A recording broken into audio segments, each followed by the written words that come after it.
ಆತ್ಮೀಯರೇ ನಮಸ್ಕಾರ. ಮಕ್ಕಳ ಸಾಹಿತ್ಯ ಕ್ಷೇತ್ರದ ಕುರಿತು ಚರ್ಚೆಯಲ್ಲಿ ತಮ್ಮನ್ನು ಸ್ವಾಗತಿಸ್ತಾ, ಇವತ್ತು ಮಕ್ಕಳ ಸಾಹಿತ್ಯ ಕ್ಷೇತ್ರದಲ್ಲಿ ತಮ್ಮನ್ನು ತಾವು ಅವಿರತವಾಗಿ ತೊಡಗಿಸಿಕೊಂಡಿರುವ ನಾಡಿನ ಹೆಸರಾಂತ ಮಕ್ಕಳ ಸಾಹಿತಿಗಳಾಗಿರುವ ಚಂದ್ರಗೌಡ ಕುಲಕರ್ಣಿ ಅವರು ನಮ್ಮೊಂದಿಗಿದ್ದಾರೆ. ಈ ಚರ್ಚಾ ಕಾರ್ಯಕ್ರಮಕ್ಕೆ ಅವರನ್ನು ಸ್ವಾಗತಿಸ್ತಾ ಇದ್ದೀನಿ. ಸರ್, ಸ್ವಾಗತ. ಸರ್, ನಮಸ್ಕಾರ. ಸುಮಾರು 35-40 ವರ್ಷಗಳ ಕಾಲ ಪದವಿ ಮಹಾವಿದ್ಯಾಲಯದಲ್ಲಿ ಪ್ರಾಧ್ಯಾಪಕರಾಗಿ ವೃತ್ತಿಯನ್ನು ನಿರ್ವಹಿಸಿರ್ತಕ್ಕಂಥ ಚಂದ್ರಗೌಡ ಕುಲಕರ್ಣಿ ಅವರು ಪ್ರವೃತ್ತಿಯಲ್ಲಿ ಮಕ್ಕಳ ಸಾಹಿತಿಗಳು. ಮಕ್ಕಳ ಸಾಹಿತ್ಯವನ್ನು ತಮ್ಮ ಆದ್ಯತೆಯನ್ನಾಗಿ ಪರಿಗಣಿಸಿ ಇದುವರೆಗೂ ಸಾಹಿತ್ಯ ಕೃಷಿಯಲ್ಲಿ ತೊಡಗಿಕೊಂಡಿರ್ತಕ್ಕಂಥವ್ರು. ಬನ್ನಿ, ಅವರೊಂದಿಗೆ ಕೆಲವು ವಿಷಯಗಳನ್ನು ಚರ್ಚಿಸೋಣ. ಸರ್, ಮಕ್ಕಳ ಸಾಹಿತ್ಯ ಕ್ಷೇತ್ರವನ್ನು ತಾವು ಆದ್ಯತೆಯಾಗಿ ಪರಿಗಣಿಸಿದ್ದೀರಿ ಅಂತ ಹೇಳಿದ್ರಿ. ಅದಕ್ಕೆ ಪ್ರೇರಣೆ ಏನು ಅಂತ? ಬಾಲ್ಯದ ಆ ಹಳ್ಳಿಯ ಜೀವನ ಮತ್ತು ಅಲ್ಲಿ ನನಗೆ ಸಿಕ್ಕಂತಹ ಸಮೃದ್ಧವಾದ ಬಾಲ್ಯ, ಹಳ್ಳ, ಕೆರೆ, ದನ ಮೇಯಿಸುವ ಪ್ರಕ್ರಿಯೆ, ಅದ್ರ ಜೊತೆಗೆ ಅಲ್ಲಿನ ಓದು, ಆ ಶಾಲೆಯಲ್ಲಿಯ ಪಠ್ಯ ಪುಸ್ತಕದಲ್ಲಿಯ ಕೆಲವು ಪದ್ಯಗಳು, ಅಲ್ಲಿ ನಡೆಯುವಂಥ ಭಜನೆ ಮುಂತಾದ ಕಾರ್ಯಕ್ರಮಗಳನ್ನು ನೋಡಿದಾಗ ಆ ಬಾಲ್ಯದ ಸವಿ ಬಹಳ ಅದ್ಭುತವಾಗಿ ನಮ್ಮನ್ನು ಸೆಳೆದುಕೊಂತು. ಹೀಗಾಗಿ ಅದು ಸುಪ್ತವಾಗಿದ್ದದ್ದು ನಾನು ಪ್ರಾಧ್ಯಾಪಕನಾಗಿ ಸೇವೆ ಸಲ್ಲಿಸುವ ಹಂತದೊಳಗೆ ನನಗೆ ಮದುವೆಯಾಗಿ ಮಗು ಹುಟ್ಟಿ ಬಂದ ಮೇಲೆ ನನ್ನ ಮಗುತನದ ಕಲ್ಪನೆಗಳೆಲ್ಲ ಆಗ ರೆಕ್ಕೆ ಬಿಚ್ಚಿ ಅವು ಕಾವ್ಯದ ರೂಪ ತಾಳಿ ಅನಾವರಣಗೊಳ್ಳಿಕ್ಕೆ ಪ್ರಾರಂಭ ಆಯಿತು. ಅಂತಹ ಅನಾವರಣಗೊಳ್ಳುವ ಪ್ರಕ್ರಿಯೆಗೆ ಮಗು ಹುಟ್ಟಿದ ನಾವು ಮಗುವನ್ನು ಪಡೆದಂತಹ ಸಂಗತಿ ಎಷ್ಟು ಒಂದು ನೆಪವಾಗಿ ಬಂತು, ಅದರ ಹಿಂದೆ ಆ ಸಮೃದ್ಧವಾದಂತಹ ಬಾಲ್ಯದ ಸ್ಮರಣೆ ಸಂಪೂರ್ಣವಾಗಿ ನಮ್ಮನ್ನು ಆವರಿಸಿ ಅದು ಈ ಕಾವ್ಯ ರೂಪದೊಳಗೆ ಅಥವಾ ಮಕ್ಕಳ ಬರಹದ ರೂಪದೊಳಗೆ, ಮಕ್ಕಳ ಸಹಜ ಎಲ್ಲ ಚಟುವಟಿಕೆ ರೂಪದೊಳಗೆ ತಾನು ತೆರೆದುಕೊಳ್ಳುವಂಥ ಒಂದು ಅವಕಾಶ ಅದಕ್ಕೆ ಸಿದ್ಧಿಸಿತು. ತಾವು ಮಕ್ಕಳ ಸಾಹಿತ್ಯ ಕೃಷಿಯನ್ನ ಆರಂಭ ಮಾಡುವ ಸಂದರ್ಭದಲ್ಲಿ ನಮ್ಮ ನಾಡಿನಲ್ಲಿ ಮಕ್ಕಳ ಸಾಹಿತ್ಯ ವಲಯ ಒಂದು ವಾತಾವರಣ ಯಾವ ರೀತಿಯಾಗಿತ್ತು? ನಾವು ಭಾಳ ಕುತೂಹಲದಿಂದ ಪದವಿ ಓದುವಾಗ, MA ಪದವಿ ಓದುವಾಗ ಬರುವ ಮಕ್ಕಳ ಕವಿತೆಗಳನ್ನು, ಮಕ್ಕಳ ಕುರಿತಾದಂತಹ ಪತ್ರಿಕೆಯಲ್ಲಿ ಬರುವಂತಹ ಪದ್ಯಗಳನ್ನು ಅಥವಾ ಮಕ್ಕಳಿಗಾಗಿ ನಡೆಸುವಂಥ ಶಿಶು ಸಂಗಮೇಶ್ ಮುಂತಾದವರ ಪತ್ರಿಕೆಗಳನ್ನು, ಬಾಲ ಮಿತ್ರ ಅಥವಾ ಈ ಚಂದಮಾಮ ಅಂತ ಪತ್ರಿಕೆಗಳನ್ನು ನೋಡಿದಾಗ ಬಹಳ ಕುತೂಹಲದಿಂದ ಅವುಗಳನ್ನು ಓದ್ತಿದ್ವಿ. ಆಮೇಲೆ ಆಗಾಗಲೇ ಹೆಸರು ಮಾಡಿದಂತಹ ಸಾಕಷ್ಟು ಕವಿಗಳು, ಶಂಭು ಬಿರಾದರನ್ನು ಹಿಡ್ಕೊಂಡು, ಶಿಶು ಸಂಗಮೇಶ್ವರನ್ನು ಹಿಡ್ಕೊಂಡು, ರಾಜರತ್ನಂ ಅವರನ್ನು ಹಿಡ್ಕೊಂಡು ಅವರ ಕೃತಿಗಳನ್ನು, ಪದ್ಯಗಳನ್ನು ಲಯಬದ್ಧವಾಗಿ ಶಾಲೆಯಲ್ಲಿ ಶಿಕ್ಷಕರು ಕಲಿಸಿಕೊಡುವಾಗ ನಾವು ಅದರ ಆ ಒಂದು ವಿಶೇಷತೆಯೊಳಗೆ ಮೈ ಮರೀತಿದ್ವಿ. ಅಂತಹ ಒಂದು ಪ್ರಸಂಗ ಇದ್ದದ್ದು ಅದು ಅತ್ಯಂತ ರಮಣೀಯವಾದ ನವೋದಯ ಕಾಲದ ಆ ಮಕ್ಕಳ ಸಹಜವಾದಂತಹ ಭಾವನೆಗಳಿಗೆ ಒಂದು ಅನುರೂಪವಾದಂತಹ ಶಕ್ತಿಯನ್ನು ನೀಡುತ್ತಿತ್ತು. ಹೀಗಾಗಿ ಆಗಿನ ಕಾಲದ ಆ ಸಾಹಿತ್ಯದ ಒಂದು ಸೆಳೆತ, ಒಂದು ಅಯಸ್ಕಾಂತದ ನಮ್ಮನ್ನು ಸೆಳೆಯುವಂತಹ ಶಕ್ತಿ ಅಂದಿನ ಸಾಹಿತ್ಯಕ್ಕೆ, ಅಂದಿನ ಸಾಹಿತಿಗಳಿಗೆ ಇತ್ತು. ಹೀಗಾಗಿ ನಾವು ಬಹಳ ಕುತೂಹಲದಿಂದ ಅಂತಹ ಕವಿಗಳನ್ನು, ಆ ಕವಿಗಳ ಕೃತಿಗಳನ್ನು, ಆ ವಾಚನ ಮಾಡುವಂತಹ ಲಯವನ್ನು ಅದೆಲ್ಲಿ ಸಿಕ್ಕರೂ ಅದನ್ನು ಹಸಿದು ನಾವು ಓದುವಂತಹ ಒಂದು ಭಾಗ್ಯ ನಮ್ಗೆ ಸಿಕ್ಕಿತ್ತು. ಹೀಗಾಗಿ ನಾವು ಆ ಒಂದು ಬೆರಗಿನಿಂದ ನಮ್ಗೆ ಈಗಲೂ ಹೊರಗೆ ಬರೋಕ್ಕಾಗಿಲ್ಲ. ಈಗ ಎಷ್ಟು ಆಧುನಿಕ ಮಾಧ್ಯಮದೊಳಗೆ ನಾವೆಲ್ಲ ಸಿಕ್ಕೊಂಡು ಒದ್ದಾಡ್ತಾ ಇದ್ರು ಸಹಿತ ಆ ಬೆರಗಿನ ಅಂದಿನ ಕ್ಷಣಗಳು ಮಾತ್ರ ಎಂದಿಗೂ ಹಚ್ಚರಾಗಿ ನಮ್ಮ ಭಾವದೊಳಗೆ ಕೋಶಗಟ್ಟಿಬಿಟ್ಟು. ಯಾವ ಕಾಲಘಟ್ಟದಲ್ಲಿ ತಾವು ಈ ಮಕ್ಕಳ ಸಾಹಿತ್ಯಕ್ಕೆ ತೆರೆದುಕೊಂಡಿರಿ? ನಾನು 1979ರಲ್ಲಿ ಕನ್ನಡ ಅಧ್ಯಾಪಕನಾಗಿ ಸೇವೆ ಸಲ್ಲಿಸಲಿಕ್ಕೆ ಪ್ರಾರಂಭ ಮಾಡಿದೆ. ಹೀಗೆ ಪ್ರಾರಂಭ ಮಾಡಿದಾಗ ಪತ್ರಿಕೆಗಳಲ್ಲಿ ಬರುವಂತಹ ಪದ್ಯಗಳನ್ನೆಲ್ಲ ಓದ್ತಿದ್ದೆ. ಮಕ್ಕಳ ಸಾಹಿತ್ಯವನ್ನು ಓದುವಂತಹ ಗೀಳು ಹೆಚ್ಚು ಕಡಿಮೆ ಪದವಿ ಹಂತದಿಂದನೂ ಆ ಪದ್ಯಗಳನ್ನ ಬಹಳ ಸೂಕ್ಷ್ಮವಾಗಿ ಗಮನಿಸುವಂತಹ, ಅವುಗಳನ್ನು ಹಾಡುವಂಥ ಬಾಲ್ಯದೊಳಗಿನ ಪ್ರಭಾವವನ್ನು ಕಚ್ಚಿಗೆ ಕಾಯ್ಕೊಂಡು ಬಂದಿದ್ದೆ ಅಲ್ಲಿವರೆಗೂ. ಆದರೆ 1983 ಮನೆಯಲ್ಲಿ ಮಗು ಹುಟ್ಟಿದ ನಂತರ ಆ ಮಗುವಿನ ಬಾಲ್ಯದ ಆ ಲೀಲೆಗಳ ಜೊತೆಗೆ ನನ್ನ ಹಿಂದಿನ ಎಲ್ಲ ಅನುಭವಗಳು ಸಂಪೂರ್ಣವಾಗಿ ಅದರ ಜೊತೆಗೆ ಮೇಳೈಸಿಕೊಂಡು ಅವು ಅಕ್ಷರರೂಪ ತಾಳಿ ಕಟ್ಟಿದ್ವು. ಆ ಅಕ್ಷರರೂಪ ತಾಳಿದಾಗ ಅವುಗಳನ್ನು ಪತ್ರಿಕೆಗೆ ಕಳಿಸಿದ್ರೆ ಅಷ್ಟೇ ನಾವು ಸಂತೋಷ ಪಡುವಷ್ಟು ಪತ್ರಿಕೆಗಳನ್ನು ಪ್ರಕಟಿಸಿ ನಮ್ಮನ್ನು ಪ್ರೋತ್ಸಾಹ ಪಡಲಿಕ್ಕಂತಿದ್ರು. ಹೀಗಾಗಿ ನಮ್ಮ ಭಾವನೆಗಳು ಭಾಳ ನೈಜ, ನಾವು ಬರೆಯುವ ವಿಧಾನನೂ ಇಲ್ಲಿ ಏನೋ ಜನರಿಗೆ ಮುಟ್ಟಿಸುವಂಥದ್ದೈತಿ, ಮಕ್ಕಳಿಗೆ ಒಂದಿಷ್ಟು ಸಂತೋಷವನ್ನು ನೀಡುವಂಥದ್ದೈತಿ ಅನ್ನೋದನ್ನು, ಆ ವಿಶ್ವಾಸವನ್ನು ನಮಗೆ ಅವು ಪ್ರಕಟಣೆಯ ಸಂದರ್ಭದೊಳಗೆ ನೀಡಿದ ಕಾರಣಕ್ಕೆ ನಾವು ಮತ್ತೆ ಮತ್ತೆ ಅದರೊಳಗೆ ತೊಡಗಿಕೊಳ್ಳುವಂಥ ಒಂದು ಪ್ರಕ್ರಿಯೆ ಪ್ರಾರಂಭ ಆಯಿತು. ಹೀಗಾಗಿ ನಾನು 83ನೇ ಇಸ್ವಿ ನಂತರ ಮಗುವಿನ ಒಡನಾಟ ಬಂದ ನಂತರ 85ರಲ್ಲಿ ಹೆಚ್ಚು ಕಡಿಮೆ ಒಂದು 10 ವರ್ಷ ಒಂದಿಲ್ಲದ ವಾರಕ್ಕೆ ತಿಂಗಳೊಳಗೆ 1-2 ಪತ್ರಿಕೆಗಳಲ್ಲಿ ನಿಶ್ಚಿತವಾಗಿ ಪದ್ಯಗಳು ಬರುವಷ್ಟರ ಮಟ್ಟಿಗೆ ಒಂದು ವಾತಾವರಣ ಅವತ್ತ ಸಿಕ್ಬಿಡ್ತು ನಮಗೆ. ಹೀಗಾಗಿ ಅದರೊಳಗೆ ಇನ್ನಷ್ಟು ಬರೀಬೇಕು, ಇನ್ನಷ್ಟು ಆ ಮಕ್ಕಳನ್ನು ಮುಟ್ಟಬೇಕು ಅನ್ನುವಂಥ ಹಂಬಲ ಹುಟ್ಟಿತು ನಮಗೆ. ಅಂದ್ರೆ 80-90ನೇ ದಶಕಗಳಲ್ಲಿ ತಾವು ಈ ಒಂದು ಸಾಹಿತ್ಯದ ಕಡೆಗಿನ ಒಲವು ನಿಮ್ಮಲ್ಲಿ ತೀವ್ರವಾಯಿತು. ಆ ಸಂದರ್ಭದಲ್ಲಿ ತಮ್ಮ ಕವಿತೆಗಳನ್ನ ಪ್ರಕಟಿಸಿ ತಮಗೆ ವೇದಿಕೆಯನ್ನು ಒದಗಿಸಿಕೊಟ್ಟಿರ್ತಕ್ಕಂಥ ಒಂದೆರಡು ಪತ್ರಿಕೆಗಳು ಯಾವುದಾದ್ರೂ ಹೆಸರುಗಳು ನೆನಪಿದೆ ಸರ್? ಫಸ್ಟ್ ನೆನಪಿದೆ ಸರ್.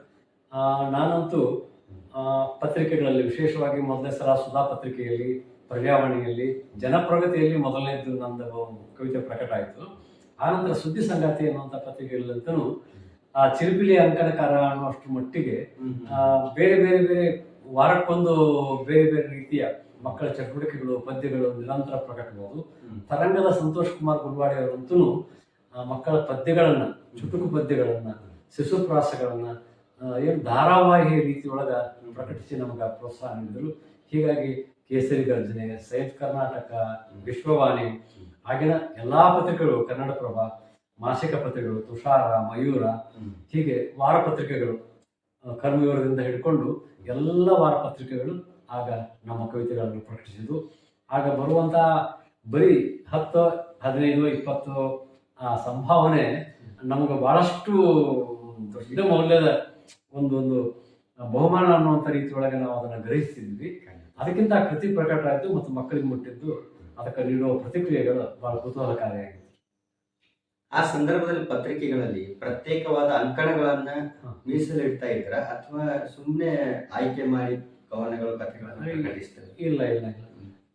ಕರ್ಮವಿವರದೊಳಗಾಗಲಿ, ಸುಧಾದೊಳಗಾಗಲಿ, ತರಂಗದೊಳಗಾಗಲಿ, ವಾರ ಪತ್ರಿಕೆಗಳು ನಿಶ್ಚಿತವಾಗಿ ಮಕ್ಕಳಿಗಾಗಿನೇ ಒಂದು ಪುಟ ಇಟ್ಟಿರ್ತಿದ್ರು. ಮತ್ತೆ ಗಿಲ್ಗಂಚಿನೋ, ಬಾಲವನನೋ, ಚಿಲಿಪಿಲಿ ಅಂತ ಹೀಗೆ ಹೆಸರು ಕೊಟ್ಟು ಅವ್ನು ನಿಶ್ಚಿತವಾಗಿ ಪ್ರಕಟ ಮಾಡ್ತಿದ್ರು. ಅದ್ರ ಜೊತೆಗೆ ತುಷಾರ, ಮಯೂರದೊಳಗೂ ಸಹಿತ ಮಕ್ಕಳ ಅಂಕಗಳು ಕನಿಷ್ಠ 2-4 ಪುಟ ಮೀಸಲಿಟ್ಟಿರ್ತಿದ್ರು. ವಾರದ ಪುರವಣಿಯಲ್ಲಿ ಒಂದು ಮಕ್ಕಳ ಕಥೆ, ಒಂದು ಕವಿತೆಯನ್ನು ಕಡ್ಡಾಯವಾಗಿ, ಒಂದು ಚಟುವಟಿಕೆಯನ್ನು ಪ್ರಜಾವಾಣಿ ಪ್ರಕಟ ಮಾಡ್ತಿತ್ತು, ಕನ್ನಡಪ್ರಭ ಮಾಡ್ತಿದ್ರು, ವಿಶ್ವವಾಣಿ ಮಾಡ್ತಿತ್ತು, ವಿಜಯ ಕರ್ನಾಟಕವೂ ಮಾಡ್ತಿದ್ವು. ಹೀಗೆ ಹೆಚ್ಚು ಕಡಿಮೆ ಬಹಳಷ್ಟು ಪತ್ರಿಕೆಗಳು ವಾರಕ್ಕೆ ಒಂದರಂತೆ ಕವಿತೆಗಳನ್ನು, ಕಥೆಗಳನ್ನು ಪ್ರಕಟ ಮಾಡುವಂಥ ಪ್ರಕ್ರಿಯೆ ಇತ್ತು. ಹೀಗಾಗಿ ಅಂದಿನ ಕಾಲದ ಮಕ್ಕಳ ಸಾಹಿತಿಗಳ ಬರವಣಿಗೆಯನ್ನು ಮತ್ತು ಬರವಣಿಗೆಯ ತೀವ್ರತೆಯನ್ನು ಹೆಚ್ಚಿಸಲಿಕ್ಕೆ ಆ ಪತ್ರಿಕೆಗಳ ಕೊಡುಗೆ ಬಹಳ ವಿಶೇಷವಾದದ್ದು. ಆದ್ರೆ ಆ ಕೊಡುಗೆ ಇವತ್ತ್ಯಾಕೋ ಇಲ್ಲ ಅಂತ ಅನಿಸ್ತು. ಇಲ್ಲ, ಅಷ್ಟು ಮೊದಲೇ ಮಕ್ಕಳ ಸಾಹಿತ್ಯಕ್ಕೆ ಒಂದು ಅವಕಾಶ ಕೊಡಬೇಕು ಅಂತಕ್ಕಂಥ ಒಂದು ಪರಿಕಲ್ಪನೆ ನಮ್ಮ ಸಾಮಾಜಿಕ ಮಾಧ್ಯಮಗಳಲ್ಲಿ, ವಿಶೇಷವಾಗಿ ಪತ್ರಿಕಾ ಮಾಧ್ಯಮದ ಜನರಲ್ಲಿ, ಅದರಲ್ಲಿ ಇರ್ತಕ್ಕಂಥವರಲ್ಲಿ ಇರ್ತದ ಅಂತಕ್ಕಂಥದ್ದು ತುಂಬಾ ಅಭಿಮಾನ ಪಡ್ತಕ್ಕಂಥ ಸಂಗತಿ. ಅದರ ಜೊತೆಯಾಗಿ ಸರ್ಕಾರ ಮತ್ತು ಸ್ವಾಯತ್ತ ಸಂಸ್ಥೆಗಳನ್ನು ನಾವು ನೋಡ್ತೀವಿ. ಈಗ ಸಾಹಿತ್ಯ ಪರಿಷತ್ತು, ಕನ್ನಡ ಅಭಿವೃದ್ಧಿ ಪ್ರಾಧಿಕಾರ, ಕನ್ನಡ ಪುಸ್ತಕ ಪ್ರಾಧಿಕಾರ, ಮತ್ತೆ ಬೇರೆ ಬೇರೆ ಅಕಾಡೆಮಿಗಳಿರ್ಬೋದು, ವಿಶ್ವವಿದ್ಯಾಲಯಗಳಿರ್ಬೋದು, ಅಥವಾ ಸರ್ಕಾರದ ಒಂದು ಸಚಿವಾಲಯ ಇರ್ಬೋದು, ಅಥವಾ ಅದರ ಒಂದು ಯಾವುದೋ ಒಂದು ಅಂಗಸಂಸ್ಥೆಗಳಿರ್ಬೋದು, ಅಲ್ಲಿ ಏನಾದರೂ ಮಕ್ಕಳ ಸಾಹಿತ್ಯವನ್ನ ಪ್ರೋತ್ಸಾಹಿಸುವ, ಅವ್ರಿಗೆ ವೇದಿಕೆ ಒದಗಿಸ್ತಕ್ಕಂಥ ಪ್ರಯತ್ನಗಳನ್ನು ನೀವು ಕಂಡಿದ್ದೀರಾ? ಬಹಳ ಕಡಿಮೆ ಪ್ರಮಾಣದೊಳಗೆ ಈ ಪಠ್ಯಪುಸ್ತಕ ನಿರ್ದೇಶನಾಲಯದವರು ಅಥವಾ ಯಾವುದೇ ಒಂದು ಸರ್ಕಾರದ ಸಂಸ್ಕೃತಿ ಇಲಾಖೆಯವರು ಬಾಲವಾಡಿಗೆ ಬೇಕಾದಂತಹ ಮಕ್ಕಳ ಶಿಶುಪ್ರಾಸಗಳನ್ನು ರಚನೆ ಮಾಡಲಿಕ್ಕೆ ಇದಕ್ಕೆ ಒಂದು 4-5 ಜನ ಹಿರಿಯರನ್ನು ಕರೆದು ಮೈಸೂರೊಳಗೋ ಬೆಂಗಳೂರಿಗೋ ಶಿಬಿರ ಮಾಡಿದ್ದನ್ನು ನಾವು ಕೇಳ್ತಿದ್ವಿ. ಆ ನಂತರ ಸರ್ಕಾರದಿಂದ ಅಂಥ ಚಟುವಟಿಕೆಗಳು ಭಾಳ ನಡೀಲಿಲ್ಲ. ಆದರೆ 1989ರಷ್ಟೊತ್ತಿಗೆ ಧಾರವಾಡದ ಮಕ್ಕಳ ಮನೆ, ಧಾರವಾಡದ ಟ್ರೈನಿಂಗ್ ಕಾಲೇಜಿನೊಳಗೆ ಇಡೀ ಕರ್ನಾಟಕದ ಎಲ್ಲ ಸಾಹಿತಿಗಳನ್ನು ಸೇರಿಸಿ 1 ತಿಂಗಳವರೆಗಿನ ಒಂದು ಮಕ್ಕಳ ಸಾಹಿತ್ಯ ರಚನಾ ಶಿಬಿರವನ್ನು ಏರ್ಪಡಿಸಿದರು. ಅಲ್ಲಿ ಕತೆ, ಕವಿತೆ, ಪ್ರಬಂಧ, ನಾಟಕ ಎಲ್ಲವೂ ಇದ್ದು, ಅಲ್ಲಿ ಶಿಶು ಸೋಮೇಶ್ವರನ್ನು ಹಿಡ್ಕೊಂಡು, ಶಂಭು ಬಿರಾದವರನ್ನು ಹಿಡ್ಕೊಂಡು ಬಹಳಷ್ಟು ಜನ ಉತ್ತರ ಕರ್ನಾಟಕ ಮತ್ತು ದಕ್ಷಿಣ ಕರ್ನಾಟಕದ ಎಲ್ಲ ರಸಿಕ ಪುತ್ತಿಗೆಯಂತಹ ಸಾಹಿತಿಗಳು ಸಹಿತ ಆ ಒಂದು ಶಿಬಿರದೊಳಗೆ ಭಾಗವಹಿಸಿದ್ರು. ಅದನ್ನ ಈಶ್ವರ್ ಕಮ್ಮಾರ್ ಅವರು ಬಹಳ ಯಶಸ್ವಿಯಾಗಿ ನೆರವೇರಿಸಿಕೊಟ್ರು. ಅದಕ್ಕೆ GS ಶಿವರುದ್ರಪ್ಪ ಅವರು ಸಹಿತ ಸಮಾರಂಭದೊಳಗೆ ಬಂದು ಮಾತಾಡಿದ್ರು. ಆದರೆ ಅವರು ಮಾತಾಡುವಾಗ ಮಕ್ಕಳ ಸಾಹಿತ್ಯದಲ್ಲಿ ಸತ್ವ ಇಲ್ಲ, ಮಕ್ಕಳ ಸಾಹಿತಿಗಳು ಪ್ರೌಢ ಸಾಹಿತ್ಯವನ್ನ ಮತ್ತು ನಮ್ಮ ಸಾಹಿತ್ಯ ಪರಂಪರೆಯನ್ನ ಗಂಭೀರವಾಗಿ ಪರಿಗಣಿಸಿಲ್ಲ ಅನ್ನುವಂಥ ರೀತಿಯ ಮಾತುಗಳನ್ನು ಹೇಳಿದ್ರು. ಅದರ ಬಗ್ಗೆ ಬಹಳಷ್ಟು ವಾದವಿವಾದಗಳು ನಡೆದಿತ್ತು. ಹೀಗೆ ಒಂದು ಸಂಸ್ಥೆ ಮಾತ್ರ, ಮಕ್ಕಳ ಮನೆ ಎನ್ನುವಂಥ ಧಾರವಾಡದ ಒಂದು ಸಂಸ್ಥೆ ಇಡೀ ಒಂದು ಇದರೊಳಗೆ ಸಂಚಲನವನ್ನು ಮೂಡಿಸಿಬಿಟ್ಟಿತ್ತು. ಸಾಹಿತ್ಯ ಅಕಾಡೆಮಿಯವರು ವರ್ಷಕ್ಕೊಂದು ಪತ್ರಿಕೆಯಲ್ಲಿ ಪ್ರಕಟಿತ ಕವಿತೆ, ಕಥೆಗಳನ್ನ ಅಥವಾ ನಾಟಕದ ಒಂದಿಷ್ಟು ಭಾಗವನ್ನ ಪ್ರಕಟ ಮಾಡುವಂಥ ಪ್ರಕ್ರಿಯೆ ನಡೀತಿತ್ತು. ಆದರೆ ಎಲ್ಲರನ್ನೂ ಒಂದು ಕಡೆ ಸೇರಿಸಿ ನಡೆದಂಥ ಒಂದು ಪ್ರಕ್ರಿಯೆ, ಅದೊಂದು ಚಾಲನೆ ಸಿಕ್ತು. ಆ ಒಂದು ಸಂಘಟನೆ ನಂತರ, ಮಕ್ಕಳ ಮನೆ ಸಂಘಟನೆ ನಂತರ ಧಾರವಾಡದ ಆ ಸಂಘಟನೆ ವಿಜಯಪುರದ ಮಕ್ಕಳ ಸಾಹಿತ್ಯ ಸಂಗಮ ಅನ್ನುವಂಥ ಒಂದು ಸಂಸ್ಥೆ ಹುಟ್ಟಲಿಕ್ಕೆ ಕಾರಣ ಆಯಿತು. ಹಾಗೆ ಮತ್ತೆ ಮತ್ತೆ ಬಾಗಲಕೋಟೆ ಜಿಲ್ಲೆ ಮತ್ತು ಮೈಸೂರು ಕಡೆ, ಮಂಗಳೂರು ಕಡೆ ಬೇರೆ ಬೇರೆ ಬೇರೆ ಸಂಸ್ಥೆಗಳು ಹುಟ್ಕೊಂಡು, ಆ ನಂತರ ಈ ಧಾರವಾಡದ ಗುಬ್ಬಚ್ಚಿಗೂಡು ಚಿಲಿಪಿಲಿ ಸಂಸ್ಥೆಯು ಸಹಿತ ಬಹಳ ಸಮೃದ್ಧವಾಗಿ ತಮ್ಮ ನೆಲೆಯೊಳಗೆ ಸರ್ಕಾರದ ಒಂದಿಷ್ಟು ಸಹಾಯ ಏನಾದರೂ ಯಾವ್ದಾದ್ರು ಒಮ್ಮೆ ಸಿಗ್ತಿತ್ತು. ಸಿಗದಿದ್ರು ಸಹಿತ ಇವರು ಮಾತ್ರ ಮಕ್ಕಳ ಸಾಹಿತ್ಯದ ಕುರಿತಾಗಿ, ಮಕ್ಕಳ ಪತ್ರಿಕೆ ಕುರಿತಾಗಿ ಬಹಳ ಪ್ರಯತ್ನ ಮಾಡಿದರು. ಜೊತೆಗೆ ಗಿಳಿಗುಂಡ ಮುಂತಾದ ಕಾರ್ಯಕ್ರಮಗಳಲ್ಲಿ ಆಕಾಶವಾಣಿಯವರು ಸಹಿತ ಈ ಮಕ್ಕಳ ಸಾಹಿತಿಗಳನ್ನ ಕರೆಸ್ತಿದ್ರು. ಮಕ್ಕಳನ್ನ ಆ ಮಕ್ಕಳ ಕವಿತೆಗಳನ್ನೇ ಹಾಡಲಿಕ್ಕೆ ಪ್ರೋತ್ಸಾಹಿಸ್ತಿದ್ರು. ಹೀಗಾಗಿ ಒಂದು ಚಾಲನೆ ಆ ಮಕ್ಕಳ ಸಾಹಿತ್ಯಕ್ಕೆ ಸಿಗ್ತಿತ್ತು. ಹೀಗಾಗಿ ಬರೆಯುವವರಿಗೆ ಒಂದು ರೀತಿ ಹುಮ್ಮಸ್ಸಿತ್ತು. ಆ ಒಂದು ವಾತಾವರಣ ಹೆಚ್ಚು ಕಡಿಮೆ ಈ 2000ದವರೆಗೆ ಇತ್ತು. 2000ರ ನಂತರ ಮತ್ತೆ ಅಲ್ಲಲ್ಲಿ ವಿಮರ್ಶಾತ್ಮಕ ಅಥವಾ ಪರಿಚಯಾತ್ಮಕ ಕೃತಿಗಳು, ಅದರ ಜೊತೆಗೆ ದಶಮಾನದ, ಶತಮಾನದ ಮಕ್ಕಳ ಸಾಹಿತ್ಯ ಅನ್ನುವಂಥ ಕೃತಿಗಳನ್ನ ಪ್ರಾಧಿಕಾರನೋ, ಸಾಹಿತ್ಯ ಪರಿಷತ್ತೋ ಅಥವಾ ಅಕಾಡೆಮಿಯನ್ನೋ ಪ್ರಕಟ ಮಾಡಿದ್ರು ಸಹಿತ ಅವರು 4-6 ಜನ ಕೂತ್ಕೊಂಡು ಅದನ್ನ ಕೃತಿ ರಚನೆ ಮಾಡಿದ್ದನ್ನು ಬಿಟ್ಟರೆ ಉಳಿದಂತೆ ಈ ಸಂಘಟನಾತ್ಮಕವಾಗಿ ಎಲ್ಲರನ್ನೂ ಸೇರಿಸುವಂತಹ ಪ್ರಕ್ರಿಯೆಗಳು ಬಹಳ ಕಡಿಮೆ ನಡೆದು, ಒಂದ್ಸಲ ಮಕ್ಕಳ ಸಾಹಿತ್ಯ ಸಮಾವೇಶ ಅಂತ ಮಂಡ್ಯ ಇದ್ರೊಳಗೆ ಚನ್ನಪಟ್ಟಣದೊಳಗ ಸಾಹಿತ್ಯ ಪರಿಷತ್ತು ನಡೆಸಿತ್ತು. ಅವಾಗ ಇಡೀ ಮಕ್ಕಳ ಸಾಹಿತ್ಯ ಶಿಶು ಸಂಗಮೇಶ್ವರ ಅಧ್ಯಕ್ಷತೆಯೊಳಗ ದೊಡ್ಡದೊಂದು ಕಾರ್ಯಕ್ರಮ ನಡೆದಿತ್ತು. ಆ ನಂತರ ಅಲ್ಲಲ್ಲಿ ನಡೆದವ. ಆದ್ರೆ ಅವು ಮತ್ತೆ ತಿರುಗಿ ಸಾಹಿತ್ಯ ಪರಿಷತ್ತಿಂದು ಅಥವಾ ಸರ್ಕಾರದ ಸಂಸ್ಕೃತಿ ಇಲಾಖೆ ಸಹಾಯ ತೆಗೆದುಕೊಂಡದ್ದು ವಿಜಯಪುರ ಸಾಹಿತ್ಯ ಸಂಗಮದಿಂದ ಪ್ರತಿ ವರ್ಷ ಸಾಹಿತ್ಯ ಸಮ್ಮೇಳನ ನಡೆಸ್ತಿದ್ರು ಅವರು ಜಿಲ್ಲಾ ಮಟ್ಟದ ಹಿನ್ನೆಲೆ. ಕಲಬುರಗಿ ಒಳಗ, ಧಾರವಾಡದೊಳಗ ಶಿಶು ಸಂಗಮೇಶ್ವರು ಮಕ್ಕಳ ಸಾಹಿತ್ಯ ಅಕಾಡೆಮಿ ಅಂತ ಮಾಡಿ ಅವರು ದೊಡ್ಡ ಕಾರ್ಯಕ್ರಮಗಳನ್ನು ಮಾಡಿದ್ರು.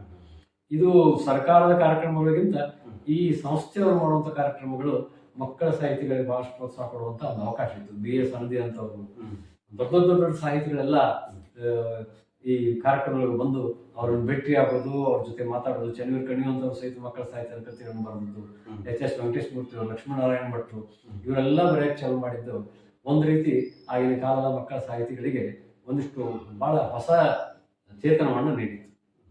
ಸರಿ, ಈಗ ತಾವು ಪತ್ರಿಕೆಗಳು, ಮಾಧ್ಯಮಗಳಲ್ಲಿ ಇದು ಒಳ್ಳೆಯ ರೀತಿಯ ಪ್ರೋತ್ಸಾಹ ಇತ್ತು ಅಂತ ಹೇಳಿದ್ರಿ. ಕನ್ನಡ ಸಾಹಿತ್ಯ ಚರಿತ್ರೆನ ಹೋದಾಗ ಎಷ್ಟೊಂದು ಹುಲುಸಾಗಿ ಕನ್ನಡ ಸಾಹಿತ್ಯ ಬೆಳೆದು ಬಂದಿದೆ. ಅದು ಬಹುಶಃ ವಿಶ್ವ ಮಟ್ಟದ ಕನ್ನಡ ಸಾಹಿತ್ಯವೇ ನಮ್ಮಲ್ಲಿ ರಚನೆ ಆಗಿತ್ತು.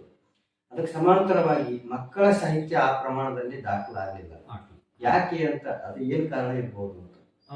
ಮಕ್ಕಳ ಸಾಹಿತ್ಯದ ಪರಿಕಲ್ಪನೆ ಈ ಪಠ್ಯಕ್ರಮ ನಿರ್ಮಾಣ ಆಗುವ ಬಂದಾಗ ನೀರಿ ಹಿರೇಮಠರು, ರಾಜರತ್ನಮ್ಮ, ಪಂಜೆ ಮಂಗೇಶ್ವರ ಬರೆದಂತಹ ಕವಿತೆಗಳನ್ನ ಆಯ್ಕೆ ಮಾಡ್ಕೊಂಡಿದ್ದಲ್ಲದೆ ಅವರಿಗೆ ಪಠ್ಯದ ರೂಪುರೇಷೆಗೆ ಅನುಗುಣವಾಗಿ ಕೆಲವು ಪದ್ಯಗಳು ಬೇಕಾದಾಗ ಸ್ವತಃ ನೀರಿ ಹಿರೇಮಠ ಅಂತವರೇ ಪಠ್ಯ ಪುಸ್ತಕ ನಿರ್ಮಿತಿಯ ಸದಸ್ಯರೇ ಅದಕ್ಕೆ ಬೇಕಾದಂತಹ ಪದ್ಯಗಳನ್ನ ಕೊಟ್ಟರು. ಜೊತೆಗೆ ವಚನ ಸಾಹಿತ್ಯ, ದಾಸ ಸಾಹಿತ್ಯ ಮತ್ತು ತತ್ವಪದ ಸಾಹಿತ್ಯದ ಈ ಮಕ್ಕಳಿಗೆ ಪೂರಕವಾದಂತಹ ಪದ್ಯಗಳನ್ನ ಪಠ್ಯದೊಳಗೆ ಸೇರಿಸುವಂತಹ ಒಂದು ಪ್ರಕ್ರಿಯೆ ನಡೆಯಿತು. ಆಮೇಲೆ ಪಾಶ್ಚಾತ್ಯ ಈ ಮಕ್ಕಳ ಸಾಹಿತ್ಯದ ಪರಿಕಲ್ಪನೆ ನಮ್ಮ ಶಿಶುಪ್ರಾಸ ಜನಪದ ರೀತಿಯೊಳಗ, ಜನಪದ ಕಥೆಯೊಳಗ ಬೇಕಾದಷ್ಟು ವೈವಿಧ್ಯಮಯವಾದಂತಹ ಮಕ್ಕಳಿಗೆ ಪೂರಕವಾದ ಸಾಹಿತ್ಯ ಇತ್ತು. ಆದ್ರೆ ಮಕ್ಕಳ ಸಾಹಿತ್ಯ ಅನ್ನುವಂತ ಒಂದು ಹೊಸ ಪರಿಕಲ್ಪನೆ, ಹಾಗೆ ನಾವು ಆಧುನಿಕ ಸಾಹಿತ್ಯದ ಪರಿಕಲ್ಪನೆ ಹಿಂದೊಳಗೆ ಬಂತಲ್ಲ, ಆ ಒಂದು ಆಧುನಿಕ ಸಾಹಿತ್ಯದ ಪರಿಕಲ್ಪನೆ ಬಂದ ನಂತರ ಅವಾಗ ಬಹಳಷ್ಟು ಸಾಹಿತಿಗಳು ಬರ್ಲಿಕ್ಕೆ ಪ್ರಾರಂಭ ಮಾಡಿದ್ರು. ಆದರೆ ಪ್ರೌಢ ಸಾಹಿತಿಗಳಾಗ್ಲಿ ಅಥವಾ ಈ ಅಕಾಡೆಮಿ ಮತ್ತು ಸಾಹಿತ್ಯ ಪರಿಷತ್ ಆಗ್ಲಿ ಈ ಮಕ್ಕಳ ಸಾಹಿತಿಗಳಿಗೆ ಸರಿಯಾದ ರೀತಿ ಪ್ರೋತ್ಸಾಹವನ್ನು ಕೊಡಲಿಲ್ಲ. ಜೊತೆಗೆ ಮಕ್ಕಳ ಸಾಹಿತಿಗಳಿಗೆ ನಮ್ಮ ಪರಂಪರೆಯ ಕುರಿತಾಗಿ ಮತ್ತು ಪ್ರೌಢ ಸಾಹಿತ್ಯದ ಕುರಿತಾಗಿ ಪರಿಚಯ ಇರಲಿಲ್ಲ. ಇವರು ಮಕ್ಕಳ ಸಾಹಿತ್ಯವನ್ನು ಅಷ್ಟೇ ಬರೆಯಲಿಕ್ಕೆ ಸೀಮಿತರಾದರು. ಪ್ರೌಢ ಸಾಹಿತಿಗಳು ಈ ಕಡೆ ತಿರುಗಿ ನೋಡಲೇ ಇಲ್ಲ. ಬೆಂಗಾಲಿ ಸಾಹಿತ್ಯದೊಳಗ ಏನಾದರೂ ಪ್ರಶಸ್ತಿ ಕೊಡಬೇಕಾದ್ರೆ ಆ ಕವಿ ಮಕ್ಕಳ ಸಾಹಿತ್ಯದೊಳಗೆ ಏನು ಕೆಲಸ ಮಾಡ್ಯಾನ ಅನ್ನೋದನ್ನು ಗಮನಿಸಿ ಆ ಕವಿಗೆ ಪ್ರಶಸ್ತಿಯನ್ನು ಕೊಡ್ತಾರೆ. ಆದ್ರೆ ನಮ್ಮಲ್ಲಿ ಮಾತ್ರ ಮಕ್ಕಳ ಸಾಹಿತ್ಯದ ಬಗ್ಗೆ ಬಹಳಷ್ಟು ದೊಡ್ಡ ಸಾಹಿತ್ಯಗಳು, ಕುವೆಂಪು ಅಂತವ್ರು ಅಲ್ಲಿ ಇಲ್ಲಿ ಬೇಂದ್ರೆ ಅಂತ ಒಂದೆರಡು ಪದ್ಯ ಬರೋದನ್ನ ಬಿಟ್ರೆ ಬಹಳ ಪ್ರೌಢ ಕವಿಗಳು ಚನ್ನಕಣಿಯವರು, ಲಕ್ಷ್ಮೀನಾರಾಯಣ ಭಟ್ರು, ಎಚ್ ಎಸ್ ವೆಂಕಟೇಶಮೂರ್ತಿಯವರು, ತಿರುಮಲೇಶ್ ಅವರು ಇತ್ತೀಚೆಗೆ ಒಂದಿಷ್ಟು ಪದ್ಯ ಬರೆದ್ರು, ನಾಡಿಗೆ ಸುಮ್ತಿಂದ್ರ ನಾಡಿಗೆ ಒಂದಿಷ್ಟು ಬರೆದ್ರು. ಅಷ್ಟು ಬಿಟ್ರೆ ಮಕ್ಕಳ ಸಾಹಿತ್ಯದ ಈ ಕಡೆಗೆ ಪ್ರೌಢ ಸಾಹಿತಿಗಳು ಗಮನ ಕೊಡಲಿಲ್ಲ. ಅದರಾಗ ವಿಶೇಷವಾಗಿ ನವ್ಯ ಸಾಹಿತಿಗಳು ಇಂಥವಂತೂ ಇನ್ನಷ್ಟು ಈ ಕಡೆಗೆ ಗಮನವನ್ನು ಹರಿಸಲಿಲ್ಲ. ಈ ಪ್ರಗತಿಶೀಲ ಸಾಹಿತಿಗಳು, ಬಂಡಾಯ ಸಾಹಿತಿಗಳು, ಈ ದೃಷ್ಟಿಕೋನದಲ್ಲಿ ಇವರೆಲ್ಲರೂ ಈ ಒಂದು ಪರಿಕಲ್ಪನೆಗೆ ಅವರಿಗೆ ಹೊಳೆಯಲಿಲ್ಲ. ಹೀಗಾಗಿ ಈ ಮಕ್ಕಳ ಸಾಹಿತ್ಯದ ದಾಖಲೀಕರಣ ಆಗಲಿ, ಆ ಕುರಿತಾದ ಸಮಾವೇಶಗಳಾಗಲಿ, ಆ ಕುರಿತಾದ ಚಿಂತನೆ ಚರ್ಚೆಗಳಾಗಲಿ, ಸಭೆ ಗೋಷ್ಠಿಗಳಾಗಲಿ ಹೆಚ್ಚು ಕಡಿಮೆ ಏನೂ ನಡೆಯಲಿಲ್ಲ. ಪತ್ರಿಕೆಗಳು ಪ್ರಕಟ ಆಡೋದು, ಜೊತೆಗೆ ಆಕಾಶವಾಣಿಗೆ ಬರೋದು, ಇಷ್ಟನ್ನು ಬಿಟ್ಟರೆ ಭಾಳ ಅಂದರೆ ಆ CD ಇದ್ದು ಕ್ಯಾಸೆಟ್ ಇದ್ದು ಆ ಕ್ಯಾಸೆಟ್ ಒಳಗೆ ಒಂದಿಷ್ಟು ಪದ್ಯಗಳನ್ನು ಕೇಳೋದನ್ನು ಬಿಟ್ಟರೆ ಮಕ್ಕಳಿಗೆ ಬೇಕಾದಂತಹ ಸಾಹಿತ್ಯವನ್ನ ಕೊಡೋದ್ರೊಳಗೆ ಪುಸ್ತಕನೂ ಅಷ್ಟು ರೀತಿಯೊಳಗೆ ಇದ್ದಿಲ್ಲ. ಈ ಚಂದಮಾಮ ಇಂಥ ಪತ್ರಿಕೆಗಳನ್ನು ಬಿಟ್ಟರೆ ಈ ತುಂತುರು ಅಂತ ಇಂತಹ ಪತ್ರಿಕೆ ಒಳಗೆ ಅಲ್ಲಲ್ಲಿ ಬಾಲಮಂಗಳದೊಳಗೆ ಒಂದು ಭಾಗ ಬರ್ತಿತ್ತು. ಅಲ್ಲಿ ಕಥೆ ಕವಿತೆಗಳನ್ನು ಬರೋದನ್ನು ಬಿಟ್ಟರೆ ಬೇರೆ ರೀತಿಯ ಒಂದು ಪ್ರೌಢ ಸಾಹಿತ್ಯಕ್ಕೆ ಯಾವ ರೀತಿಯ ಮಾನ್ಯತೆ ಇದೆಯೋ ಆ ರೀತಿಯ ಮಾನ್ಯತೆ ಈ ಮಕ್ಕಳ ಸಾಹಿತ್ಯಕ್ಕೆ ಅಂದಿನಿಂದಲೂ ಉಪೇಕ್ಷಿತವಾಗಿದೆ. ನಂಬರ್ 1 ಏನಾಗೈತೆ ಅಂದ್ರೆ ಮಕ್ಕಳು ಉಪೇಕ್ಷೆ ಒಳಗಾಗ್ಯಾರ ಆಧುನಿಕ ಶಿಕ್ಷಣ ಕ್ರಮದ ಜೊತೆಗೆ ಆ ಮಕ್ಕಳಿಗೆ ಬೇಕಾದ ಸಾಹಿತ್ಯನೂ ಉಪೇಕ್ಷತೆ ಒಳಗಾಗಿ ಅದಕ್ಕೆ ಬೇಕಾದಂತಹ ದಾಖಲೀಕರಣವಾಗಲಿ, ವಿಮರ್ಶೆ ಆಗಲಿ ಅವು ಹೆಚ್ಚು ಕಡಿಮೆ ಇಲ್ಲವೆನ್ನುವಷ್ಟು ಕಡಿಮೆ. ಎಲ್ಲೋ ದಾಖಲಾಗಿದ್ರು ಅಲ್ಲೊಂದು ಇಲ್ಲೊಂದಷ್ಟು ಬಿಟ್ಟರೆ ಉಳಿದಂತೆ ಒಂದು ರೀತಿ ಸಮೃದ್ಧವಾದ ರೀತಿ ಬೆಳೆ ಬರಲೇ ಇಲ್ಲ. ಅಂದ್ರೆ ಆರಂಭದಿಂದಲೂ ಮಕ್ಕಳ ಸಾಹಿತ್ಯವನ್ನು ಉಪೇಕ್ಷೆ ಮಾಡಲಾಗಿದೆ. ಹೌದು, ಉಪೇಕ್ಷೆ ಮಾಡ್ಕೊತಾನೆ. ಇಂಥ ಸಂದಿಗ್ಧ ಪರಿಸ್ಥಿತಿಯಲ್ಲೂ ಕೂಡ ಮಕ್ಕಳ ಸಾಹಿತ್ಯವನ್ನ ಉಳಿಸಿ ಬೆಳೆಸಿರ್ತಕ್ಕಂಥ ಶ್ರೇಯಸ್ಸು ತಮ್ಮಂತ ಹಿರಿಯ ಸಾಹಿತಿಗಳಿಗೆ ಸಲ್ತದ. ಆ ಕಾರಣಕ್ಕಾಗಿ ನಾಡಿನ ಎಲ್ಲ ಮಕ್ಕಳ ಸಾಹಿತಿಗಳ ಪರವಾಗಿ ತಮ್ಮಂತ ಹಿರಿಯರನ್ನ ನಾವು ಅಭಿನಂದನೆಗಳನ್ನು ಸಲ್ಲಿಸ್ತೀವಿ. ಅದು ನಮ್ಮ ಸೇವೆ, ಅಳಿಲು ಸೇವೆ. ಅದು ನಾವು ಸೇವೆ ಮಾಡಬೇಕು ಅಂತ ಅನ್ನುವಂಥ ಹಿನ್ನೆಲೆಯೊಳಗೆ ಮಾಡೋದಲ್ಲ. ನಮ್ಮೊಳಗಿನ ತುಡಿತವನ್ನು ನಾವು ಬಚ್ಚಿಟ್ಕೊಳ್ಳಿಕ್ಕೆ ಸಾಧ್ಯನೇ ಇಲ್ಲ ಅಂದಾಗ ಮಾತ್ರ ಆ ರೀತಿಯ ಸಾಹಿತ್ಯ ಬಂದದ್ದಿದೆ ಹೊರತಾಗಿ ಅದನ್ನು ನಮ್ಮ ಸಂತೋಷಕ್ಕೆ ಬರೆದು ಆನಂತರ ಅದನ್ನಷ್ಟು ಮಕ್ಕಳಿಗೆ ಮುಟ್ಟಿಸ್ಬೇಕು ಅನ್ನುವಂಥ ಹಂಬಲದಿಂದ ನಾವು ಹೊರತಾಗಿ ಇದಕ್ಕೆ ಸೇವೆ ಮಾಡ್ತೀವಿ, ಇದಕ್ಕೆ ಕಾಣಿಕೆ ಕೊಡ್ತೀವಿ ಅನ್ನುವಂತಹ ರೀತಿಯ ಪರಿಕಲ್ಪನೆ ನಮ್ಗೆ ಬರಲಿಕ್ಕೆ ಸಾಧ್ಯನೇ ಇಲ್ಲ. ಯಾಕಂದ್ರೆ ಹಿಂದಿನವರು ಎಷ್ಟು ಅದ್ಭುತ ಕೆಲಸ ಮಾಡಿದ್ರು ಸಹಿತ ಅವರು ಏನನ್ನೂ ತಮ್ಮ ಬಗ್ಗೆ ಹೇಳ್ಕೊಳ್ಳಾರದೇ ಇರುವಂತಹ ಒಂದು ರೀತಿಯನ್ನು ನೋಡಿದರೆ ನಾವು ವಿನಮ್ರವಾಗಿ ನಮ್ಮ ಅಭಿವ್ಯಕ್ತಿಯನ್ನು ಮಾಡಿಕೊಂಡು ನಮ್ಮ ಕೈಲಾದಷ್ಟು ಆ ವಿಷಯವನ್ನು ಮಕ್ಕಳಿಗೆ ಮುಟ್ಟಿಸುವಂತ ಕೆಲಸ ಮಾಡೋದು ಮಾತ್ರ ಬಹಳ ಸಂತೋಷದ ಕೆಲಸ. ಖಂಡಿತ ಸರ್, ಅದು ತಮ್ಮ ದೊಡ್ಡ ಗುಣ. ಆದ್ರೆ ಈ ಮಕ್ಕಳ ಸಾಹಿತ್ಯವನ್ನು ಉಳಿಸಿ ಬೆಳೆಸಿರ್ತಕ್ಕಂಥ ಶ್ರೇಯಸ್ ಮಾತ್ರ ಖಂಡಿತವಾಗಿ ತಮಗೆ ಸಲ್ತದೆ. ತುಂಬಾ ಖುಷಿಯ ವಿಷಯ. ಈಗ ನಮ್ಮಲ್ಲಿ ಒಂದು ಗೊಂದಲ ಇದೆ. ಮಕ್ಕಳ ಸಾಹಿತ್ಯ ಅಂದ್ರೆ ನಾವು ಅದನ್ನ ಯಾವ ರೀತಿ ನೋಡಬೇಕು, ಯಾವ ರೀತಿ ಗ್ರಹಿಸಬೇಕು ಅನ್ನುವಲ್ಲಿ ತಮ್ಮ ಅಭಿಪ್ರಾಯ? ಪ್ರಾರಂಭದ ಚಿಂತನೆ ಒಳಗೆ ಮಕ್ಕಳ ಸಾಹಿತ್ಯ ಅದು ಯಾವ ವರ್ಗದ ಮಕ್ಕಳು, ಎಲ್ಲಿಯ ವಯಸ್ಸಿನ ಮಕ್ಕಳು ಅನ್ನೋದ್ರ ಬಗ್ಗೆ ಬಹಳಷ್ಟು ಚರ್ಚೆ ನಡೆದರು. ಅದು 16-18 ವರ್ಷದವರೆಗೂ ಆ ಕುರಿತಾದ ಚರ್ಚೆಗಳು, ಆ ಕುರಿತಾದಂತಹ ಚಿಂತನೆಗಳು ನಡೆದವು. ಆಮೇಲೆ ಮಕ್ಕಳ ಸಾಹಿತ್ಯ ಅನ್ನೋದ್ರ ಬಗ್ಗೆ ನಮ್ಮ ಪಠ್ಯಪುಸ್ತಕದೊಳಗೆ ವಚನಗಳನ್ನು, ದಾಸರ ಪದಗಳನ್ನ ಕೊಟ್ಟ ಮೇಲೆ ಅವು ಮಕ್ಕಳ ಸಾಹಿತ್ಯ ಅಲ್ಲ, ಅವು ತಿರುಕನವರು ಅನ್ನುವಂಥ ಪದ್ಯ ಅದು ತಾತ್ವಿಕ ಹಿನ್ನೆಲೆಯನ್ನು ಒಳಗೊಂಡದ್ದು. ಅದಕ್ಕೆ ಆ ಮಕ್ಕಳ ಸಾಹಿತ್ಯ ಅನ್ನೋದು ಮಕ್ಕಳ ಮನಸ್ಸಿನ, ಮಕ್ಕಳ ಸಹಜವಾದ ಆಟೋಟಗಳನ್ನು, ಅವರ ಭಾವಕೋಶದಲ್ಲಿಯ ಸಹಜ ಪ್ರಕ್ರಿಯೆಗಳನ್ನು, ಪ್ರತಿಸ್ಪಂದನಗಳನ್ನು, ಅವರ ತುಡಿತ ಮಿಡಿತಗಳನ್ನು ಅದು ಅಭಿವ್ಯಕ್ತಿಸಿರಬೇಕು. ಅದು ಮಕ್ಕಳ ಸಾಹಿತ್ಯ ಅನ್ನುವಂಥ ಒಂದು ಪರಿಕಲ್ಪನೆ ಬಂದ ಮೇಲೆ ನಾವು ಶೈಕ್ಷಣಿಕ ಒಂದು ಹಿನ್ನೆಲೆಯನ್ನು ಬಿಟ್ಟುಕೊಟ್ಟು ಮಕ್ಕಳಿಗೆ ನಾವು ಏನನ್ನೋ ನೀತಿ ಹೇಳ್ತೇವೆ ಅನ್ನೋದನ್ನು ಬಿಟ್ಟು ಆ ಮಕ್ಕಳ ಸಹಜತೆಯನ್ನೇ ನಮ್ಮ ಕಾವ್ಯದೊಳಗೆ ಅಭಿವ್ಯಕ್ತಿ ಮಾಡ್ತೇವೆ ಅನ್ನುವಂಥ ಒಂದು ಪ್ರಜ್ಞೆ ಭಾಳ ಜಾಗೃತವಾಗಿ ಮೂಡಲಿಕ್ಕಿತ್ತು. ಅಂತಹ ಹಿನ್ನೆಲೆಯಲ್ಲಿ ಮಕ್ಕಳ ಸಾಹಿತ್ಯ ಒಂದು ಹೊರಡುವ ರೀತಿಯ ಒಂದು ದಿಕ್ಕನ್ನು ಪ್ರವೇಶಿಸಿ ಮತ್ತೆ ಮುಂದುವರೆದಿದೆ. ಕನ್ನಡ ಸಾಹಿತ್ಯದ ಸಂದರ್ಭದಲ್ಲಿ ಮಕ್ಕಳ ಸಾಹಿತ್ಯ ಅನ್ನೋದು ಹೊರಹರಿವಿನಿಂದ ಬಂದಿರತಕ್ಕಂಥ ಹ್ಮ್. ಒಂದು ಸಾಹಿತ್ಯ ಪ್ರಕಾರವು, ಇಲ್ಲೇ ಹುಟ್ಟಿ ಬೆಳೆದಿರ್ತಕ್ಕಂಥ ಒಂದು ಸಾಹಿತ್ಯ ಪ್ರಕಾರವು. ಇಲ್ಲಿಯೇ ಹುಟ್ಟಿದಂತಹ, ಇಲ್ಲಿಯೇ ಇರುವಂತಹ ಸಹಜವಾದ ನಮ್ಮ ಜನಪದ ದೇಸಿ ನೆಲೆಯ ಸಂಗತಿಗಳು ಪಾಶ್ಚಾತ್ಯ ಶೈಕ್ಷಣಿಕ ಮತ್ತು ಬೇರೆ ಹಿನ್ನೆಲೆಯ ಪ್ರಭಾವಗಳ ಕಾರಣದಿಂದಾಗಿ ಹೊಸ ರೂಪ ತಾಳಿವೆ. ಮೈ ರೂಪ ಏನು ನಮ್ಮ ಜನಪದ ದೇಶೀಯ ಸಾಹಿತ್ಯದ ವಸ್ತುವೇ ಆಧುನಿಕ ರೀತಿಯಲ್ಲಿ ಅಭಿವ್ಯಕ್ತಿಯಾಗುವಂಥ ಒಂದು ಪ್ರಕ್ರಿಯೆಯನ್ನು ಪಡ್ಕೊಂಡಿದೆ. ಅದಕ್ಕೆ ಮಕ್ಕಳ ಸಾಹಿತ್ಯ ಕನ್ನಡದಲ್ಲಿ, ಕನ್ನಡ ಜನಪದ ದೇಸಿ ನೆಲೆಯಲ್ಲಿ ಇಲ್ಲವೇ ಇಲ್ಲ ಅಂತನೂ ಇಲ್ಲ, ಅದರ ಇದ್ದ ರೂಪ ಬೇರೆ ಇತ್ತು. ಆಧುನಿಕ ಶೈಕ್ಷಣಿಕ ಪ್ರಕ್ರಿಯೆ ಬಂದ ಮೇಲೆ ಅದಕ್ಕೆ ಅಳವಡಿಸುವಂಥ ಒಂದು ಹೊಸ ಪ್ರಕ್ರಿಯೆ ಇರೋದೈತಿ. ಅದಕ್ಕೆ ಇದು ಹೊರಗಿನಿಂದ ಬಂದದ್ದನ್ನ ನಾವು ಹೊರಳಿ ನಮ್ಮ ದೇಸಿ ನೆಲೆಯ ಮಕ್ಕಳ ಸಾಹಿತ್ಯದ ವಸ್ತುಗಳನ್ನು, ವಿಷಯಗಳನ್ನು ಮುರಿದು ಕಟ್ಟಿ ಹೊಸ ವಿನ್ಯಾಸಕ್ಕೆ ನಾವು ಪ್ರವೇಶ ಪಡ್ಕೊಂಡಿದ್ದೇವೆ ಹೊರತಾಗಿ ಇದು ಹೊಸದಾಗಿ ಅಲ್ಲಿಂದಲೇ ಬಂದದ್ದಲ್ಲ. ಇದು ಸಂಪೂರ್ಣವಾಗಿ ಇಲ್ಲಿಯದೇ ಅದು ಮುರಿದು ಕಟ್ಟಿ ಹೊಸ ವಿನ್ಯಾಸ ಪಡ್ಕೊಂಡಂಥ ಸಾಹಿತ್ಯ ರೂಪವಾಗಿ ಬೆಳೆದು ಬಂತು. ಮಕ್ಕಳ ಸಾಹಿತಿಗಳು ಅಂತ ನಾವೇನು ಪರಿಗಣಿಸ್ತೀವಿ, ಸಾಕಷ್ಟು ಜನ ಚರ್ಚೆಗಳನ್ನ ನಾವು ನೋಡ್ತಿರ್ತೀವಿ, ಅಲ್ಲೆಲ್ಲ ಬಂದಿದ್ದು ಒಬ್ಬ ಪ್ರಬುದ್ಧ ಸಾಹಿತಿ ಅವರನ್ನು ಗೌರವಿಸ್ತಕ್ಕಂಥದ್ದು ಮತ್ತು ಸಾಹಿತ್ಯ ವಲಯ ಅವರನ್ನು ನೋಡ್ತಕ್ಕಂಥ ದೃಷ್ಟಿಕೋನವೇ ಬೇರೆ, ಮಕ್ಕಳ ಸಾಹಿತಿಗಳನ್ನ ನೋಡ್ತಕ್ಕಂಥ ದೃಷ್ಟಿಕೋನವೇ ಬೇರೆ ಅಂತಕ್ಕಂಥ ಮಾತಿದೆ. ಅದರಲ್ಲೂ ಕೂಡ ಬಾಲ ಸಾಹಿತಿಗಳು ಅಂದ್ರೆ ಮಕ್ಕಳು ಏನೋ ಬರೀತಾರಲ್ಲ, ಅವರನ್ನ ನೋಡೋ ದೃಷ್ಟಿಕೋನ ಹೇಗಿದ್ದಿರಬಹುದು ತಮ್ಮ?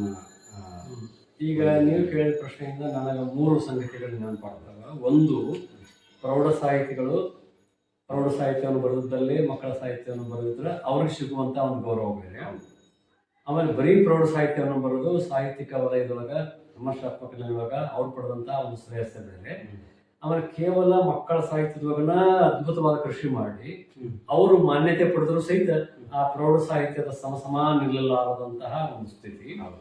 ಇದ್ರ ಜೊತೆಗೆ ಬಾಲಕರೇ ಸೃಷ್ಟಿ ಮಾಡಿದಂತಹ ಕೃತಿಗಳ ಬಗ್ಗೆ ಬಹಳಷ್ಟು ಉಪೇಕ್ಷೆ ಮತ್ತು ಅಲಕ್ಷ್ಯ ನಾವು ತೋರಿದ ಕಾರಣದಿಂದಾಗಿ ಮಕ್ಕಳ ಬರವಣಿಗೆ ಬಹಳಷ್ಟು ಕುಂಠಿತ ಆಗಿದೆ. ಅವ್ರಿಗೆ ಪ್ರೋತ್ಸಾಹ ಕೊಡುವಂತಹ ಶೈಕ್ಷಣಿಕ ವ್ಯವಸ್ಥೆನೂ ಇಲ್ಲ, ಪಾಲಕರು ಅದಕ್ಕೆ ಪ್ರೋತ್ಸಾಹ ಕೊಡೋದಿಲ್ಲ.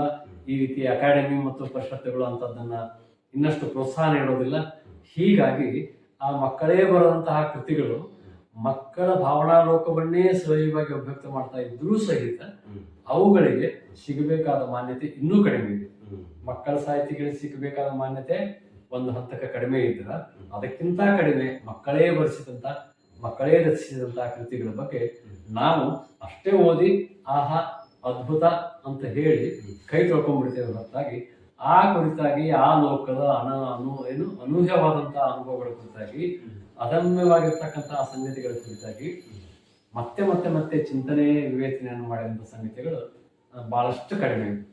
ಹೀಗಾಗಿ ಮಕ್ಕಳು ಆ ಸಾಹಿತ್ಯ ಕೃತಿಗಳನ್ನು ರಚಿಸಬೇಕಾದದ್ದಕ್ಕೆ ಏನು ಯಾವುದೇ ರೀತಿಯ ಪ್ರೇರಣೆಯ ಪ್ರೋತ್ಸಾಹ ನಮ್ಮಿಂದ ಸಿಗಲಿದ್ದರಿಂದ ನಾವು ಅಲ್ಲೇ ಕಮರಿ ಹೋದಂಥ ಸಾಕಷ್ಟು ಉದಾಹರಣೆಗಳು ನಮ್ಮೆದುರಿಗೆ.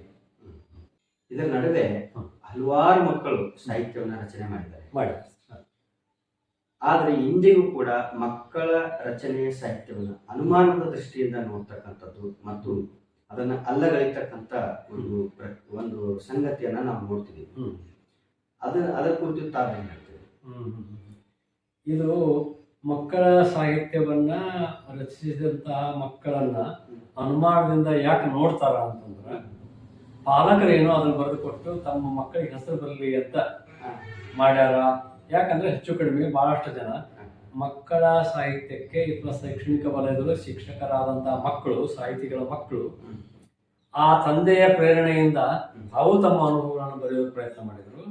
ಅವಾಗ ಒಂದಿಷ್ಟು ಮಾರ್ಗದರ್ಶಕರಾಗಿ ಆ ಪಾಲಕರು ಏನಾದರೂ ಅವರಿಗೆ ಸಲಹೆ ಸೂಚನೆ ಕೊಟ್ಟಿರಬೇಕು, ಶಿಕ್ಷಕರು ಒಂದಿಷ್ಟು ಏನಾದರೂ ಅವರಿಗೆ ದಾರಿ ತೋರಿಸಿರ್ಬೇಕು. ಆದ್ರೆ ಅವು ನೈಜವಾದ ಮಕ್ಕಳ ಅನುಭವಗಳೇ ಇವೆ. ಆದ್ರೆ ಅದಕ್ಕೆ ನಾವು ಸರಿಯಾದ ರೀತಿ ಪ್ರೋತ್ಸಾಹ ಕೊಡೋದ್ರಿಂದ ಅವರ ಬಾಲ್ಯವನ್ನ ಕಳೆದುಕೊಂಡು ಒಮ್ಮೆಲೆ ಈ ಪ್ರೌಢರಾಗಿ ನಿಂತ ಮೇಲೆ ಆ ಕಡೆ ತಿರುಗಿನೂ ನೋಡಲಾರದಂತಹ ಒಂದು ಬಹಳ ದುರಾದೃಷ್ಟ ವಾತಾವರಣವನ್ನ ನಮ್ಮ ಈ ಒಂದು ಪರಿಸರ ಆ ಮಕ್ಕಳಿಗೆ ನೀಡಿದ ಕಾರಣಕ್ಕೆ ಆ ಮಕ್ಕಳೇ ರಚಿಸಿದ ಸಾಹಿತ್ಯಕ್ಕೆ ನಮ್ಗೆ ಏನು ಯಾವುದೇ ರೀತಿಯ ಬೆಲೆ ಸಿಲ್ಲಾರ್ದಂಗಾಗಿ ಅದು ಹಿಂದಕ್ಕೆ ಸರಿಬೇಕಾಯ್ತು. ಇಂದಿಷ್ಟು ಹಠ ಮಾಡಿ ಈ ಶಿಕ್ಷಕರಾದವರು ಯಾರೋ ತಮ್ಮ ಕೃತಿಯನ್ನು ತಾವೇ ಸ್ವಂತ ರೊಕ್ಕ ಹಾಕಿ ಪ್ರಕಟ ಮಾಡಿ ಇವರು ಅಲ್ಲಿ ಒಂದಿಷ್ಟು ಇನ್ನೊಂದು ವೇದಿಕೆ ಮೇಲೆ ಬಂದ್ರೆ ಹೊರತಾಗಿ ಆ ಮಕ್ಕಳನ್ನ ಅವತ್ತೇ ಅವ್ರು ಪ್ರಕಟ ಮಾಡಿದಾಗ ಒಂದ್ ಸಲ ಅವರನ್ನು ಬಿಟ್ಟರೆ ಒಳ್ಳೆ ಆ ಕುರಿತಾಗಿ ಇನ್ನೂ ಚಿಂತನೆಗಳು ಇಲ್ಲಿವರೆಗೆ ನಡೆದಿಲ್ಲ. ಅಂದ್ರೆ ಈಗ ಮಕ್ಕಳು ಬರೀತಾರೆ ಅಂತ ತಾಗುತ್ತೆ. ಹೌದು ಬರೀತಾರೆ. ಮಕ್ಕಳ ಬರಹಗಳಲ್ಲಿ ಆ ಒಂದು ಸತ್ವ ಅಂದ್ರೆ ಸಾಹಿತ್ಯವನ್ನು ಪರಿಗಣಿಸಬಹುದಾದ ಮಟ್ಟದ ಗುಣಮಟ್ಟವನ್ನ ಹೊಂದಿವೆ ಅಂತ ತಾವು ಹೇಳ್ತಾರೆ. ಹೌದು. ಈಗ ನಾನು ಬಹಳ ಹೇಳೋ ಮಾತು ಒಂದಿಷ್ಟು ಕಟು ಅಂತ ಅನ್ಸ್ಬೋದು. ಬಹಳಷ್ಟು ಜನ ಮಕ್ಕಳ ಸಾಹಿತ್ಯವನ್ನು ಬರೆಯುವಂಥವ್ರು ಶಬ್ದಗಳನ್ನ ಸಂಯೋಜಿಸಿ ಬಹಳ ಸರಳ ಶಬ್ದಗಳನ್ನ ಹೇಳಿ ಮಕ್ಕಳಿಗೆ ನಾವು ಇದು ಬರಿತೇನೆ ಅಂತ ಹೇಳಿ ಗದ್ಯದ ಸಾಲುಗಳನ್ನ ಮುರಿದು ಪದ್ಯವನ್ನ ಮಾಡಿದಂತಹ ನೂರಾರು ಎಳಸಲು ಸಂಕಲನಗಳು ನಮ್ಮ ಎದುರಿಗಿದೆ. ಆ ಎಳಸಲು ಸಂಕಲನಗಳಿಗಿಂತ ತಪ್ಪಾಗಿ ತಮ್ಮ ಭಾವನೆಯ ತೀವ್ರತೆಯನ್ನ ತಪ್ಪು ಶಬ್ದಗಳಲ್ಲಿ, ತಪ್ಪು ಛಂದಸ್ಸಿನಲ್ಲಿ, ತಪ್ಪು ಬಂಧದಲ್ಲಿ ಕಟ್ಟಿಕೊಟ್ಟಂತಹ ಮಕ್ಕಳ ರಚನೆಗಳಲ್ಲಿ ಜೀವಂತಿಕೆ ಇದೆ. ಇವುಗಳು ಬಹಳ ಯಾಂತ್ರಿಕವಾದಂತಹ ರೀತಿ ಒಳಗ ಶಬ್ದಗಳನ್ನ ರಚಿಸಿದಂತ. ಹೀಗಾಗಿ ಈ ಮಕ್ಕಳ ಸಾಹಿತ್ಯಕ್ಕೆ ಹೊಡೆತು ಬೀಳಕ್ಕೆ ಇದು ಒಂದು ಕಾರಣ. ಏನಂದ್ರೆ ಬಹಳ ಸುಲಭವಾಗ್ಯದ, ಸರಳದ, ಸರಳ ಶಬ್ದ ಹಾಕಿ ಬರಿತೀವಿ ಅಂತ ಹೇಳಿ ಅದನ್ನ ಏನೂ ಜೀವಂತಿಕೆ ಇಲ್ಲ ಹಾಗೆ ಯಾಂತ್ರಿಕವಾಗಿ ಮಾಡಿದಂತವರ ಕಾರಣದಿಂದಾಗಿ ಪ್ರೌಢ ಸಾಹಿತ್ಯಗಳು ಬಹಳ ಅದರ ಬಗ್ಗೆ ಉಪೇಕ್ಷೆಗಳನ್ನು ತೋರ್ಲಿಕ್ಕೆ ಅದೊಂದು ಕಾರಣ ಆಯ್ತು. ಆಮೇಲೆ ಮಕ್ಕಳ ಸಾಹಿತ್ಯ ಜೀವಂತಿಕೆ ಇರುವಂತ ಮಕ್ಕಳ ಸಾಹಿತ್ಯ ಅವ್ರ ಮೊದಲು ನುಡಿಯೊಳಗ ಏನು ಸತ್ವ ಇರ್ತೈತಿ, ನಿಜವಾದ ಅನುಭವದ ಪಾಕ ಹೆಂಗಿರ್ತೈತಿ ಅಂತ ಅದನ್ನ ಕಂಡು ನೋಡ್ಲಿಕ್ಕೂ ಸಹಿತ ನಮಗೆ ಅವಕಾಶ ಇಲ್ಲ ಅಂತ ಒಂದು ವಾತಾವರಣ ಸೃಷ್ಟಿ ಆಯಿತು. ಹೀಗಾಗಿ ಮಕ್ಕಳ ರಚಿಸಿದ ಮಕ್ಕಳ ಸಹಜ ಅನುಭವಗಳೇ ಮಕ್ಕಳು ಇನ್ನೊಂದಿಷ್ಟು ಅದರ ಅವರು ತಾವು ದೊಡ್ಡವರಾಗಿದ್ದ ಪ್ರೌಢ ಸಾಹಿತ್ಯದ ಅನುಕರಣೆಯನ್ನು ಮಾಡಿದಂಥ ಸಂಗತಿಗಳು ನಮ್ಮ ಎದುರಿಗಿದ್ದಾವೆ. ಬಹಳ ಬಹಳ ಕ್ವಚಿತ್ತನೂ ಅದಾವು. ಆದ್ರೆ ಮಕ್ಕಳ ಲೋಕದ ಅನುಭವವನ್ನೇ ತೆರೆದಿಟ್ಟಂತಹ ಮಕ್ಕಳ ಸಾಹಿತ್ಯಕ್ಕೆ ನಾವು ಕೊಡ್ಬೇಕಾದಂತ ಪ್ರಾಧಾನ್ಯತೆಯನ್ನ ಕೊಡ್ಲಿಲ್ಲ. ಶಾಲೆಯಲ್ಲಿ ಒಂದು ಮಕ್ಕಳಿಗೆ ಹೊಣಲು ಅಥವಾ ಮೊಗ್ಗು, ಇಂಥ ಅರಳು, ಇಂಥ ಪತ್ರಿಕೆಗಳನ್ನ ತೆಗೆದು ಅವ್ರ ಕೃತಿಗಳನ್ನ ಪ್ರಕಟ ಮಾಡೋದು, ಮ್ಯಾಗ್ಝಿನ್ ಪ್ರಕಟ ಮಾಡೋದು, ಅಲ್ಲೆಲ್ಲ ಎಲ್ಲೆಲ್ಲೋ ಒಂದೊಂದು ನಡೆದ ಬಿಟ್ರೆ ಅದ್ರ ಕುರಿತಾದ ಒಂದು ಸಮಗ್ರ ರೀತಿಯ ಒಂದು ಏನು ಈ ಚಳವಳಿ ತರಹ, ಆಂದೋಲನದ ತರಹ ಯಾವುದೇ ರೀತಿಯ ಚಟುವಟಿಕೆ ಬಿರುಸಾಗಿ ನಡೆಯಲಾದ ಕಾರಣಕ್ಕೆ ಅದು ಸಂಪೂರ್ಣವಾಗಿ ಹಿನ್ನೆಲೆ ಸಾಧನೆಯಿಂದ ಇಂದಿನ ತಾಂತ್ರಿಕ ಮತ್ತು ಯಾಂತ್ರಿಕ ಇರುವಂತೂ ಮಕ್ಕಳನ್ನ ಈ ಕಡೆ ಎಳುತ್ತರದನ್ನ ಕಟ್ಟಿದೆ ಅನ್ನುವಂಥ ಕಾಲದೊಳಗ ಇನ್ನೂ ಅವರು ಬಹಳಷ್ಟು ಬೇರೆ ದಿಕ್ಕಿನ ಕಡೆಗೆ ಹೋಗುವಂತೆ ನಾವೇ ಅವರನ್ನ ಈ ದಾರಿ ತಪ್ಪಿಸ್ತೇವೆ ಅನ್ನುವಷ್ಟರ ಒಂದು ನಾವೇ ನಮ್ಮನ್ನು ಬೈಕೊಳ್ಳುವಂತಹ ಒಂದು ಸ್ಥಿತಿಯನ್ನ ನಾವು ತಲುಪಿಟ್ಟಿದ್ದೇವೆ. ಅಂತಹ ಒಂದು ವಾತಾವರಣ ಇವತ್ತು ನಿರ್ಮಾಣ ಆಗಿದೆ. ಅದರ ಮಕ್ಕಳ ಕೃತಿಗಳಲ್ಲಿ ಮಾತ್ರ ಸತ್ವ ಇದೆ, ಜೀವಂತಿಕೆ ಇದೆ, ಅವರ ತಾಜಾ ಭಾವನೆಗಳಿದೆ. ಅದನ್ನು ನಾವು ಗ್ರಹಿಸಬೇಕಾಗಿದೆ. ಅದಕ್ಕೊಂದಿಷ್ಟು ಬೆಲೆ ಕೊಟ್ಟು ಆ ಲೋಕವನ್ನ ಅವರಲ್ಲಿ ಮತ್ತೆ ಉತ್ತೇಜಿಸಬೇಕಾಗಿದೆ. ಅಂದ್ರೆ ಮಕ್ಕಳ ಸಾಹಿತ್ಯ ಮತ್ತು ಮಕ್ಕಳ ಬರಹಗಳನ್ನ ಗ್ರಹಿಸುವ ಒಂದು ಮಕ್ಕಳ ಕಣ್ಣೋಟನು ನಮಗ ಬರಬೇಕಾಗಿತ್ತು. ಅದು ಏನಾಗಿದೆ ಅಂತಂದ್ರ ಶಿಕ್ಷಕರಾದವರು ಮಕ್ಕಳನ್ನ ಇನ್ನೂ ಉತ್ತಮ ಬರಿ ಅಂತ ಕಾಟ್ ಹೊಡೆದು ಅವರ ಒಂದು ಮೌಲ್ಯಮಾಪನ ಮಾಡುವಲ್ಲಿ ಏನು ತಾವು ಹಿರಿಯರನ್ನುವಂಥ ಧೋರಣೆ ತೋರಿರಲ್ಲ.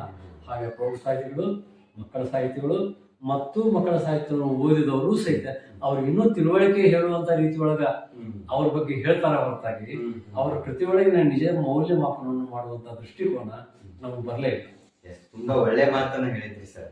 ಇಡೀ ರಾಜ್ಯದಾದ್ಯಂತ ಮಕ್ಕಳ ಒಂದು ಲೋಕದಲ್ಲಿ ಅದರ ಜೊತೆ ಬಹಳ ನಿಕಟವಾಗಿ ಸಂಬಂಧ ಹೊಂದಿರತಕ್ಕಂತ ಪಾಲಕರು ಮತ್ತು ಶಿಕ್ಷಕರು ಅವರನ್ನ ಕೀಳಂದಾಜು ಮಾಡ್ತಕ್ಕಂಥದ್ದು, ಮತ್ತ ಅವರು ಉತ್ತಮರಲ್ಲ, ಪ್ರಬುದ್ಧರಲ್ಲ, ಅವರ ಕಲ್ಪನೆ, ಅವರ ಒಂದು ಶಬ್ದಗಳ ಮಿತಿ ಇಷ್ಟೇ, ಅವರ ಜ್ಞಾನ ಪ್ರಪಂಚ ಇಷ್ಟೇ ಅಂತ ಹೇಳಿ ಅವ್ರಿಗೆ ಅನಿಸೋ ರೀತಿ ಒಳಗ ಅವರ ತಪ್ಪುಗಳನ್ನು ತಿದ್ದೋದು, ಅವರಿಗೆ ಹಿರಿಯರಾಗಿ ಮಾರ್ಗದರ್ಶನ ಮಾಡ್ಲಿಕ್ಕೆ ಹೋಗೋದು, ಈ ರೀತಿಯ ತಪ್ಪುಗಳು ಇಡೀ ನಾವು ಸುತ್ತಮುತ್ತ ನೋಡ್ತೇವೆ. ಅದ್ರ ಬದಲಾಗಿ ಅವ್ರದೇ ಆಗಿರ್ತಕ್ಕಂಥ ಮಾದರಿ ಒಳಗ, ರೀತಿ ಒಳಗ ಅವರನ್ನ ಬೆಳಿಲಿಕ್ಕೆ ಬಿಡಬೇಕು, ಪ್ರೋತ್ಸಾಹಿಸಬೇಕು ಅಂತಕ್ಕಂಥ ಮಾತು ಬಹಳ ಒಂದು ಒಳ್ಳೆ ಮಾತು.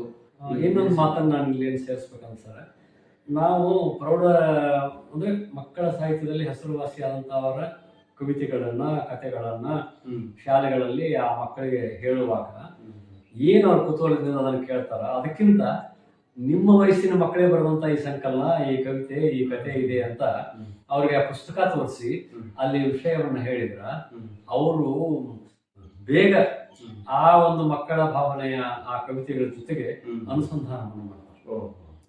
ಈ ಹಿರಿಯರು ಬರೆದಂತಹ ಮಕ್ಕಳ ಸಾಹಿತ್ಯಕ್ಕಿಂತ ಮಕ್ಕಳೇ ಬರೆದಂತಹ ಆ ಸಾಹಿತ್ಯದ ಕೃತಿಯ ಜೊತೆಗಿನ, ಆ ಕವಿತೆಯ ಜೊತೆಗಿನ, ಕಥೆಯ ಜೊತೆಗಿನ, ಪ್ರಬಂಧದ ಜೊತೆಗಿನ ಅವರ ಒಡನಾಟ ಬಹಳ ಆಪ್ತವಾಗಿ ನಡೀತದೆ. ಆ ಒಂದು ಅಂಶವನ್ನು ನಾನು ಬೇರೆ ಬೇರೆ ಶಾಲೆಗಳಲ್ಲಿ ಮಕ್ಕಳೇ ರಚಿಸಿದಂತಹ 30-40 ಕೃತಿಗಳನ್ನ ಎದುರಿಗೆ ಇಟ್ಕೊಂಡು ಪುಸ್ತಕ ಪ್ರೀತಿ ಅನ್ನುವಂಥ ಒಂದು ಚಟುವಟಿಕೆ ನಡೆಸುವಾಗ ಅದು ನಮ್ಗೆ ಸ್ಪಷ್ಟವಾಗಿ ನಿದರ್ಶನವಾಗಿ ನಮಗೆ ಸಾಕ್ಷಿ ಕೊಟ್ಟರು. ಅಂದ್ರೆ ಅಷ್ಟು ಸಹಜ ಮತ್ತು ಅಷ್ಟು ಜೀವಂತಿಕೆ ಇರ್ತದೆ. ಹೌದು.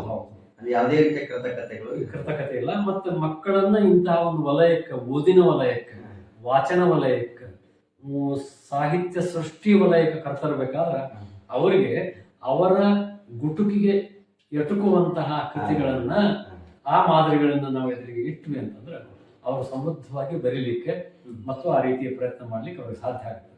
ಈಗ ಯಾರೋ ದೊಡ್ಡ ಕವಿ ಕುವೆಂಪು ಅವರು ಬರ್ದಾರ, ಬೇಂದ್ರೆ ಬರ್ದಾರ, ಶಂಭು ಬಿರಾದರ ಬರ್ದಾರ, ಶಿಶು ಸಂಗಮೇಶ್ವರ ಬರ್ದಾರ ಅಂದ್ರೆ ಅವ್ರಿಗೆ ಒಂದು ರೀತಿಯ ಸಂಪರ್ಕ ಸಾಧ್ಯ ಆಗೋದು. ಬೇರೆ ಇಲ್ಲಿ ಮಗುವೇ ಬರೋದೈತಂದ್ರೆ ಒಡನಾಟ ಪ್ರಾರಂಭ ಆಗುತ್ತೆ. ಅವರ ಭಾವನೆಗಳು ದಾಖಲಾಟದ ಜೊತೆಗೆ ಹೊಸ ರೂಪ ತಾಳಿ ಬಿಡ್ಲಿಕ್ಕೆ ಪ್ರಾರಂಭ ಆಗ್ತದೆ. ಅಂದ್ರೆ ಸಾಹಿತ್ಯವನ್ನು ರಚಿಸಿರ್ತಕ್ಕಂತ ಹಿರಿಯ ಸಾಹಿತಿಗಳ ಕಾಲಘಟ್ಟಕ್ಕೂ ಈಗ ಸಾಹಿತ್ಯವನ್ನು ಓದ್ತಕ್ಕಂತ ಮಕ್ಕಳ ಕಾಲಘಟ್ಟಕ್ಕೂ ಅವರ ಸಾಂಸ್ಕೃತಿಕ ಅಂತರಕ್ಕೂ ಬಹಳಷ್ಟು ವ್ಯತ್ಯಾಸ ಇರ್ತದ. ಹಾಗಾಗಿ ಮಕ್ಕಳ ಗ್ರಹಿಕೆಗೆ ಅವರ ವಯಸ್ಸಿನ ಆಲೋಚನೆಗಳು, ಅವ್ರದೇ ಬಾಲ್ಯದ ಸಹಜ ಅನುಭವಗಳು ಬಹಳ ಆಪ್ತವಾಗಿರ್ತಾವ ಅಂತ ತುಂಬಾ ಒಳ್ಳೆಯ ಸಂಗತಿ. ಆದ್ರೂ ಕೂಡ ಮಕ್ಕಳ ಭಾವವಲಯವನ್ನು ವಿಸ್ತರಿಸುವಲ್ಲಿ ಮಕ್ಕಳ ಸಾಹಿತಿಗಳ ಪಾತ್ರವನ್ನು ನಾವು ಅಲ್ಲಗಳೆಯಲಿಕ್ಕಾಗಲ್ಲ. ಅವರ ಲೋಕವನ್ನ ಶ್ರೀಮಂತಗೊಳಿಸಿರ್ತಕ್ಕಂಥ ಶ್ರೇಯಸ್ಸು ಮಕ್ಕಳ ಸಾಹಿತಿಗಳಿಗೆ ಖಂಡಿತ ಸಲ್ಲುತ್ತದೆ. ಸರ್, ಇಲ್ಲೊಂದು ಮಾತೇನು ಹೇಳೋದಂದ್ರೆ, ಮಕ್ಕಳ ಸಾಹಿತಿಗಳು, ಅವರು ಪ್ರೌಢ ಸಾಹಿತಿಗಳೇ ಇರಲಿ, ಬರೀ ಮಕ್ಕಳ ಸಾಹಿತ್ಯವನ್ನೇ ಬರೆದವರಲ್ಲಿ, ಅವರು ಎಲ್ಲಿ ಮಠ ಅಂದ್ರೆ ತಮ್ಮ 14-16 ವಯಸ್ಸು ಮಿಕ್ಕಿ ನಾನು ಬೆಳೆದೇ ಇಲ್ಲ, ನಾನಿನ್ನೂ ಆ ಬಾಲಕನೇ ಇದ್ದೇನೆ ಅನ್ನುವಂತಹ ಒಂದು ವಿಶೇಷ ಪ್ರಜ್ಞೆ ಅವರಲ್ಲಿ ಜಾಗೃತವಾಗಿರ್ತದೆ. ಇದು ಎಲ್ಲರಲ್ಲೇ ಇರ್ತದ, ಆದ್ರೆ ಅವರು ವಿಶೇಷ ಜಾಗೃತ ಮಾಡಿಕೊಂಡಿರ್ತಾರೆ. ಆ ವಿಶೇಷ ಜಾಗೃತ ಮಾಡಿಕೊಂಡಿದ್ದಕ್ಕೆ ಅದಕ್ಕೆ ಭಾಷಾ ಆವರಣ ತೋರಿಸ್ತಾರೆ. ಅದನ್ನು ಕಥೆಯಾಗಿ, ಕವಿತೆಯಾಗಿ, ಬಂಧನದೊಳಗ, ಒಂದು ನಿರ್ದಿಷ್ಟ ಆಕೃತಿ ಒಳಗ, ಛಂದಸ್ಸಿನೊಳಗ ಅದನ್ನ ಹಿಡಿದುಕೊಡ್ತಾರೆ. ಹೀಗಾಗಿ ಮಕ್ಕಳ ಸಾಹಿತಿಗಳು ಪರಕಾಯ ಪ್ರವೇಶ ಮಾಡಿ ಬಾಲ್ಯದ ಅನುಭವಗಳನ್ನು ಬರೆಯೋದಕ್ಕೂ ತಾವೇ ಮಕ್ಕಳಾಗಿ ಮಕ್ಕಳ ಸಹಜ ಅನುಭವಗಳನ್ನು, ಅವರೆಲ್ಲ ದೊಡ್ಡವರಿದ್ರು ಅವೆಲ್ಲವನ್ನು ಶಿಕ್ಷಕ, ನಾನು ಪಾಲಕ, ನಾನು ಪ್ರಾಧ್ಯಾಪಕ ಅನ್ನೋ ಎಲ್ಲ ಈ ಹೊರಗಿನ ಆವರಣಗಳನ್ನು ಕಳಚಿ ಅವರು ಸಹಜವಾದ ಮಗುತನವನ್ನೇ ಜೀವಂತವಾಗಿ ಉಸಿರಾಡ್ತಾ ಇದ್ರೆ, ಆ ಜೀವಂತಿಕೆಯ ಉಸಿರಾಟ ಕೃತಿಗಳಲ್ಲಿ ಬಂತು ಅಂದ್ರೆ ಅವಾಗ ಆ ಕೃತಿಗಳು ಹೆಚ್ಚು ಜನಪ್ರಿಯವಾಗ್ತವ, ಹೆಚ್ಚು ಮಕ್ಕಳನ್ನು ತಲುಪ್ತವ ಮತ್ತು ಹೆಚ್ಚು ಪ್ರಸಿದ್ಧಿ ಮತ್ತು ಜನರ ಮೆಚ್ಚುಗೆಯನ್ನು ಗಳಿಸ್ತವೆ. ಖಂಡಿತ ಸರ್. ಈಗ ತಮ್ಮ ಕೆಲವು ಕೃತಿಗಳನ್ನ ನೋಡಿದಾಗ ಬಾಲ್ಯದ ಸಹಜ ಒಸರುವಿಕೆ, ತಮ್ಮ ವಯಸ್ಸು ಮತ್ತು ತಮ್ಮ ಹುದ್ದೆಯನ್ನು ಮೀರಿಯೂ ಕೂಡ ಬಾಲ್ಯದ ಸಹಜ ಒಸರುವಿಕೆ ತಮ್ಮ ಕವನಗಳಲ್ಲಿ, ತಮ್ಮ ಸಾಹಿತ್ಯದಲ್ಲಿ ಇರೋದನ್ನ ನಾವು ಕಾಣ್ತಿರ್ತೀವಿ. ಈ ರೀತಿಯ ಸಾಹಿತ್ಯ ಹೆಚ್ಚಿನ ಮಕ್ಕಳಿಗಾಗಿರ್ಬೋದು, ಹೆಚ್ಚಿನ ಸಾಹಿತ್ಯ ವಲಯಕ್ಕಾಗಿರ್ಬೋದು ಬಹಳ ಆಪ್ತವಾಗಿರ್ತದ, ಎಲ್ಲರ ಅಭಿಮಾನಕ್ಕೆ ಪಾತ್ರವಾಗ್ತದ ಅಂತಕ್ಕಂಥ ಮಾತು ತಮ್ಮ ಸಾಹಿತ್ಯ ಕೃತಿಗಳ ಮೂಲಕ ಸಾಬೀತಾಗಿರ್ತಕ್ಕಂಥ ಸಂಗತಿ. ಈಗ ಮಕ್ಕಳ ಒಂದು ಈ ಬರಹ ಮತ್ತೆ ಮಕ್ಕಳ ಸಾಹಿತ್ಯ ವಲಯ, ಅದರಲ್ಲಿ ಒಂದು ಅರ್ಥವಂತಿಕೆ ಇದೆ, ಜೀವಂತಿಕೆ ಇದೆ, ಮತ್ತದು ಈ ಸಮಾಜಕ್ಕೆ ಅತ್ಯಗತ್ಯವಾಗಿ ಬೇಕು ಅಂತಕ್ಕಂಥದ್ದು ತಮ್ಮ ಒಂದು ಪ್ರತಿಪಾದನೆ. ಆದ್ರೆ ಜನಸಂಖ್ಯೆಯ ಅರ್ಧ ಭಾಗದಷ್ಟು ಇರ್ತಕ್ಕಂಥ ಮಕ್ಕಳ ಸಾಹಿತ್ಯಕ್ಕೆ ಸಿಗಬೇಕಾದ ಮಟ್ಟಿನ ಮನ್ನಣೆ ಸಿಕ್ಕಿಲ್ಲ. ಈಗ ಬದಲಾದ ಕಾಲಘಟ್ಟದಲ್ಲಾದ್ರೂ ಅದಕ್ಕೆ ಸಂಬಂಧಪಟ್ಟಂತೆ ಸಾಹಿತ್ಯ ವಲಯ, ಸರ್ಕಾರಗಳು ಏನೆಲ್ಲ ಉಪಕ್ರಮಗಳನ್ನ ಹಮ್ಮಿಕೊಂಡ್ರೆ ಅದಕ್ಕೊಂದು ಒಳ್ಳೆ ಪ್ರೋತ್ಸಾಹ ಸಿಗಬಹುದು ಅಂತ ನಿಮ್ಗೆ ಅನ್ಸುತ್ತೆ? ಈಗ ನಾವು ಸಾಮಾನ್ಯವಾಗಿ ಇಂದಿನ ಆಧುನಿಕ ಜಗತ್ತಿನೊಳಗ ಮಕ್ಕಳನ್ನ ನಮ್ಮ ಪ್ರತಿಬಿಂಬವಾಗಿ, ನಮ್ಮ ಈಡೇರದ ಆಶೋತ್ತರಗಳನ್ನ ಅವರು ಬಿಂಬಿಸುವಂತಹ ವ್ಯಕ್ತಿಗಳಾಗಲಿ ಅನ್ನುವಂತಹ ರೀತಿ ಒಳಗ ಅವರನ್ನ ಆಗಲೇ ದೊಡ್ಡವರನ್ನಾಗಿ ಮಾಡಿದಂಥ ದೊಡ್ಡ ಒಂದು ಅಪಾಯದ ಸ್ಥಿತಿ ಒಳಗೆ ನಾವು ನಮ್ಮ ಬಾಲ್ಯನೂ ಕಳ್ಕೊಂಡಿದ್ವಿ, ಜೊತೆಗೆ ಮಕ್ಕಳ ಬಾಲ್ಯವನ್ನೂ ಕಳೆಯೋದಕ್ಕೆ ನಾವು ಪ್ರಯತ್ನ ಮಾಡ್ಲಿಕ್ಕತ್ತೀವಿ. ನಮ್ಮ ಈಡೇರದ ಈ ಒಂದು ಕಲ್ಪನೆ ಏನೈತಲ್ಲ, ಈ ಒಂದು ಕಲ್ಪನೆ ಇರೋದ್ರಿಂದ ಪಾಲಕರ ವಲಯದೊಳಗ, ಕೌಟುಂಬಿಕ ನೆಲೆಯೊಳಗನ ಈ ಕಲ್ಪನೆ ಇರೋದ್ರಿಂದ ಶೈಕ್ಷಣಿಕ ನಿಲಯಕ್ಕೂ ಅದು ವ್ಯಾಪಿಸಿ, ಸಾಮಾಜಿಕ ನಮ್ಮ ಸಾಹಿತ್ಯ ಪರಿಷತ್ತು ಅಕಾಡೆಮಿ ಇಂಥವುಗಳಿಗೂ ಅದು ವ್ಯಾಪಿಸಿ ಮಗುವನ್ನ ಚೆನ್ನಾಗಿ ಕೊಬ್ಬಿದ ಕುರಿಯನ್ನಾಗಿ ಮಾಡಿ ಅದರ ಮಾಂಸ ಹೆಚ್ಚು ತೂಗ್ತತಿ. ಒಬ್ಬ ಒಬ್ಬ ಒಬ್ಬ ವ್ಯಕ್ತಿ ಕುರಿಯನ್ನ ಮೇಯಿಸೋದು ಯಾತಕ್ಕ ಅಂದ್ರೆ ಅದು ಹೆಚ್ಚು ತೂಕ ಕೊಡ್ಲಿ, ನನಗೆ ಲಾಭ ಬರಲಿ ಅಂತ. ಈ ಲಾಭದ ದೃಷ್ಟಿಕೋನದಿಂದ ಅವರನ್ನ ನಾವು ಅಳಿಯುವಂತ ಒಂದು ಪ್ರಕ್ರಿಯೆ ಐತಲ್ಲ, ಅದು ಕುಟುಂಬದ ನೆಲೆಯೊಳಗಿನ ಸೂಕ್ಷ್ಮಗ್ರಾಹಿಯಾಗಿ ನಮ್ಮ ಮನಸ್ಸೊಳಗೆ ಬೇತಾಳ ಆಗಿ ಹೋಗ್ಬಿಟ್ಟಿದ್ರು. ಆ ಒಂದು ಬೇತಾಳವನ್ನ ಪಾಲಕರು, ಅದರ ಜೊತೆಗೆ ಶಿಕ್ಷಕರು ಈ ಸಂಸ್ಥೆಗಳು ತೆಗೆದು ಹಾಕದ ಹೊರತು ನಾವು ಮಕ್ಕಳಾಗಲೇ ಬೆಳೀಲಿ, ಅವರ ಆಶೋತ್ತರಗಳಂತೆಯೇ ಬೆಳೀಲಿ ಅನ್ನುವಂಥ ಪರಿಕಲ್ಪನೆಯ ಜೊತೆಗೆ ಹೋಗ್ಬೇಕಾದಂಥ ತುರ್ತು, ಅತ್ಯಂತ ತುರ್ತು ಬಾಳ. ನೀವು ಒಂದು ದಲಿತ ಸಾಹಿತ್ಯ, ಒಂದು ಮಹಿಳಾ ಸಾಹಿತ್ಯ ಇದು ಹೀಗೆ ಗಂಭೀರವಾಗಿ ಅಧ್ಯಯನ ಮಾಡಬೇಕಾಗ್ಯದ ಅಂತ ಹೇಳ್ತಿರಲ್ಲ, ಅದಕ್ಕಿಂತ ಗಂಭೀರವಾಗಿ ಮಾಡಬೇಕಾದಂತ ಏನಂದ್ರೆ ಮಕ್ಕಳ ಸಾಹಿತ್ಯ. ಯಾಕಂದ್ರ ಅದು ಒಂದು ಒಂದು ಒಂದು ಸಮಾಜದ ಒಂದು ಭಾಗವನ್ನು ಒಳಗೊಳ್ತದೆ, ಒಂದು ಅಂಗದ ಸೇವೆ ವೃದ್ಧಿ ಪ್ರಯತ್ನ ಮಾಡ್ತೀವಿ. ಆದ್ರೆ ಮಕ್ಕಳ ಸಾಹಿತ್ಯವನ್ನ ಅಲಕ್ಷ್ಯ ಮಾಡಿದ್ರೆ ಇಡೀ ನಮ್ಮ ಭವಿಷ್ಯತ್ತು ಕರಾಳ ಆಗತ್ತೆ, ಕತ್ತಲೆ ಒಳಗೆ ಮುಳುಗುತ್ತೆ. ಈ ಒಂದು ಎಚ್ಚರಿಕೆ ನಮಗೆ ಬರ್ಬೇಕಾಗ್ಯದ. ಆ ಒಂದು ಎಚ್ಚರಿಕೆ ಇಲ್ಲದಕ್ಕೆ ನಾವು ಸಂಪೂರ್ಣವಾಗಿ ಯಾಂತ್ರಿಕ ಮತ್ತು ವ್ಯವಹಾರಿಕ ಲಾಭದಾಯಕ ಒಂದು ಸುಳಿಯೊಳಗೆ ಸಿಲ್ಕೊಂಡು, ಚಕ್ರ ಸುಳಿಯೊಳಗೆ ಸಿಲ್ಕೊಂಡು ನಮ್ಮ ಮಕ್ಕಳನ್ನು ಅಂತದ್ದಕ್ಕೆ ತಳ್ತೇವೆ ಅನ್ನುವಂಥ ಪಾಪ ಪ್ರಜ್ಞೆ ಬಹುಶಃ ಎಲ್ಲಾ ಪ್ರಜ್ಞಾವಂತರಿಗೂ ಇವತ್ತು ಕಾಡ್ಲಿಕ್ಕೆ. ಆ ಹಿನ್ನೆಲೆಯಲ್ಲಿ ನಾವು ಅದನ್ನು ಗಂಭೀರವಾಗಿ ಆಲೋಚನೆ ಮಾಡಬೇಕಾಗುತ್ತೆ. ಎಲ್ಲಾ ಕ್ಷೇತ್ರಗಳು, ಪಾಲಕರು, ಶೈಕ್ಷಣಿಕ ಕ್ಷೇತ್ರ ಮತ್ತು ಈ ಸಾಹಿತ್ಯ ಮುಂತಾದ ಸಾಂಸ್ಕೃತಿಕ ಸಂಸ್ಥೆಗಳು ಸಹಿತ, ಸರ್ಕಾರ ಈ ಬಗ್ಗೆ ಬಹಳ ಗಂಭೀರವಾಗಿ ಆಲೋಚನೆ ಮಾಡಬೇಕಾಗುತ್ತೆ. ಅಂದ್ರೆ ಮಕ್ಕಳ ಒಂದು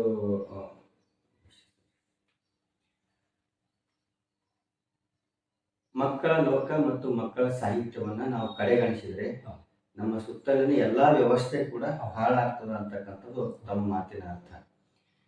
ಈ ಮಕ್ಕಳ ಸಾಹಿತ್ಯವನ್ನ ಗಂಭೀರವಾಗಿ ಪರಿಗಣಿಸಬೇಕು ಮತ್ತು ಅದಕ್ಕೆ ಒಳ್ಳೆ ಪ್ರೋತ್ಸಾಹ, ಬೆಂಬಲ, ವೇದಿಕೆ, ಅವಕಾಶಗಳು ಸಿಗಬೇಕು ಅನ್ನೋದಕ್ಕೆ ತಮ್ಮಲ್ಲಿ ಏನಾದರೂ ಆಲೋಚನೆಗಳು, ಯೋಜನೆಗಳಿವೆಯಾ?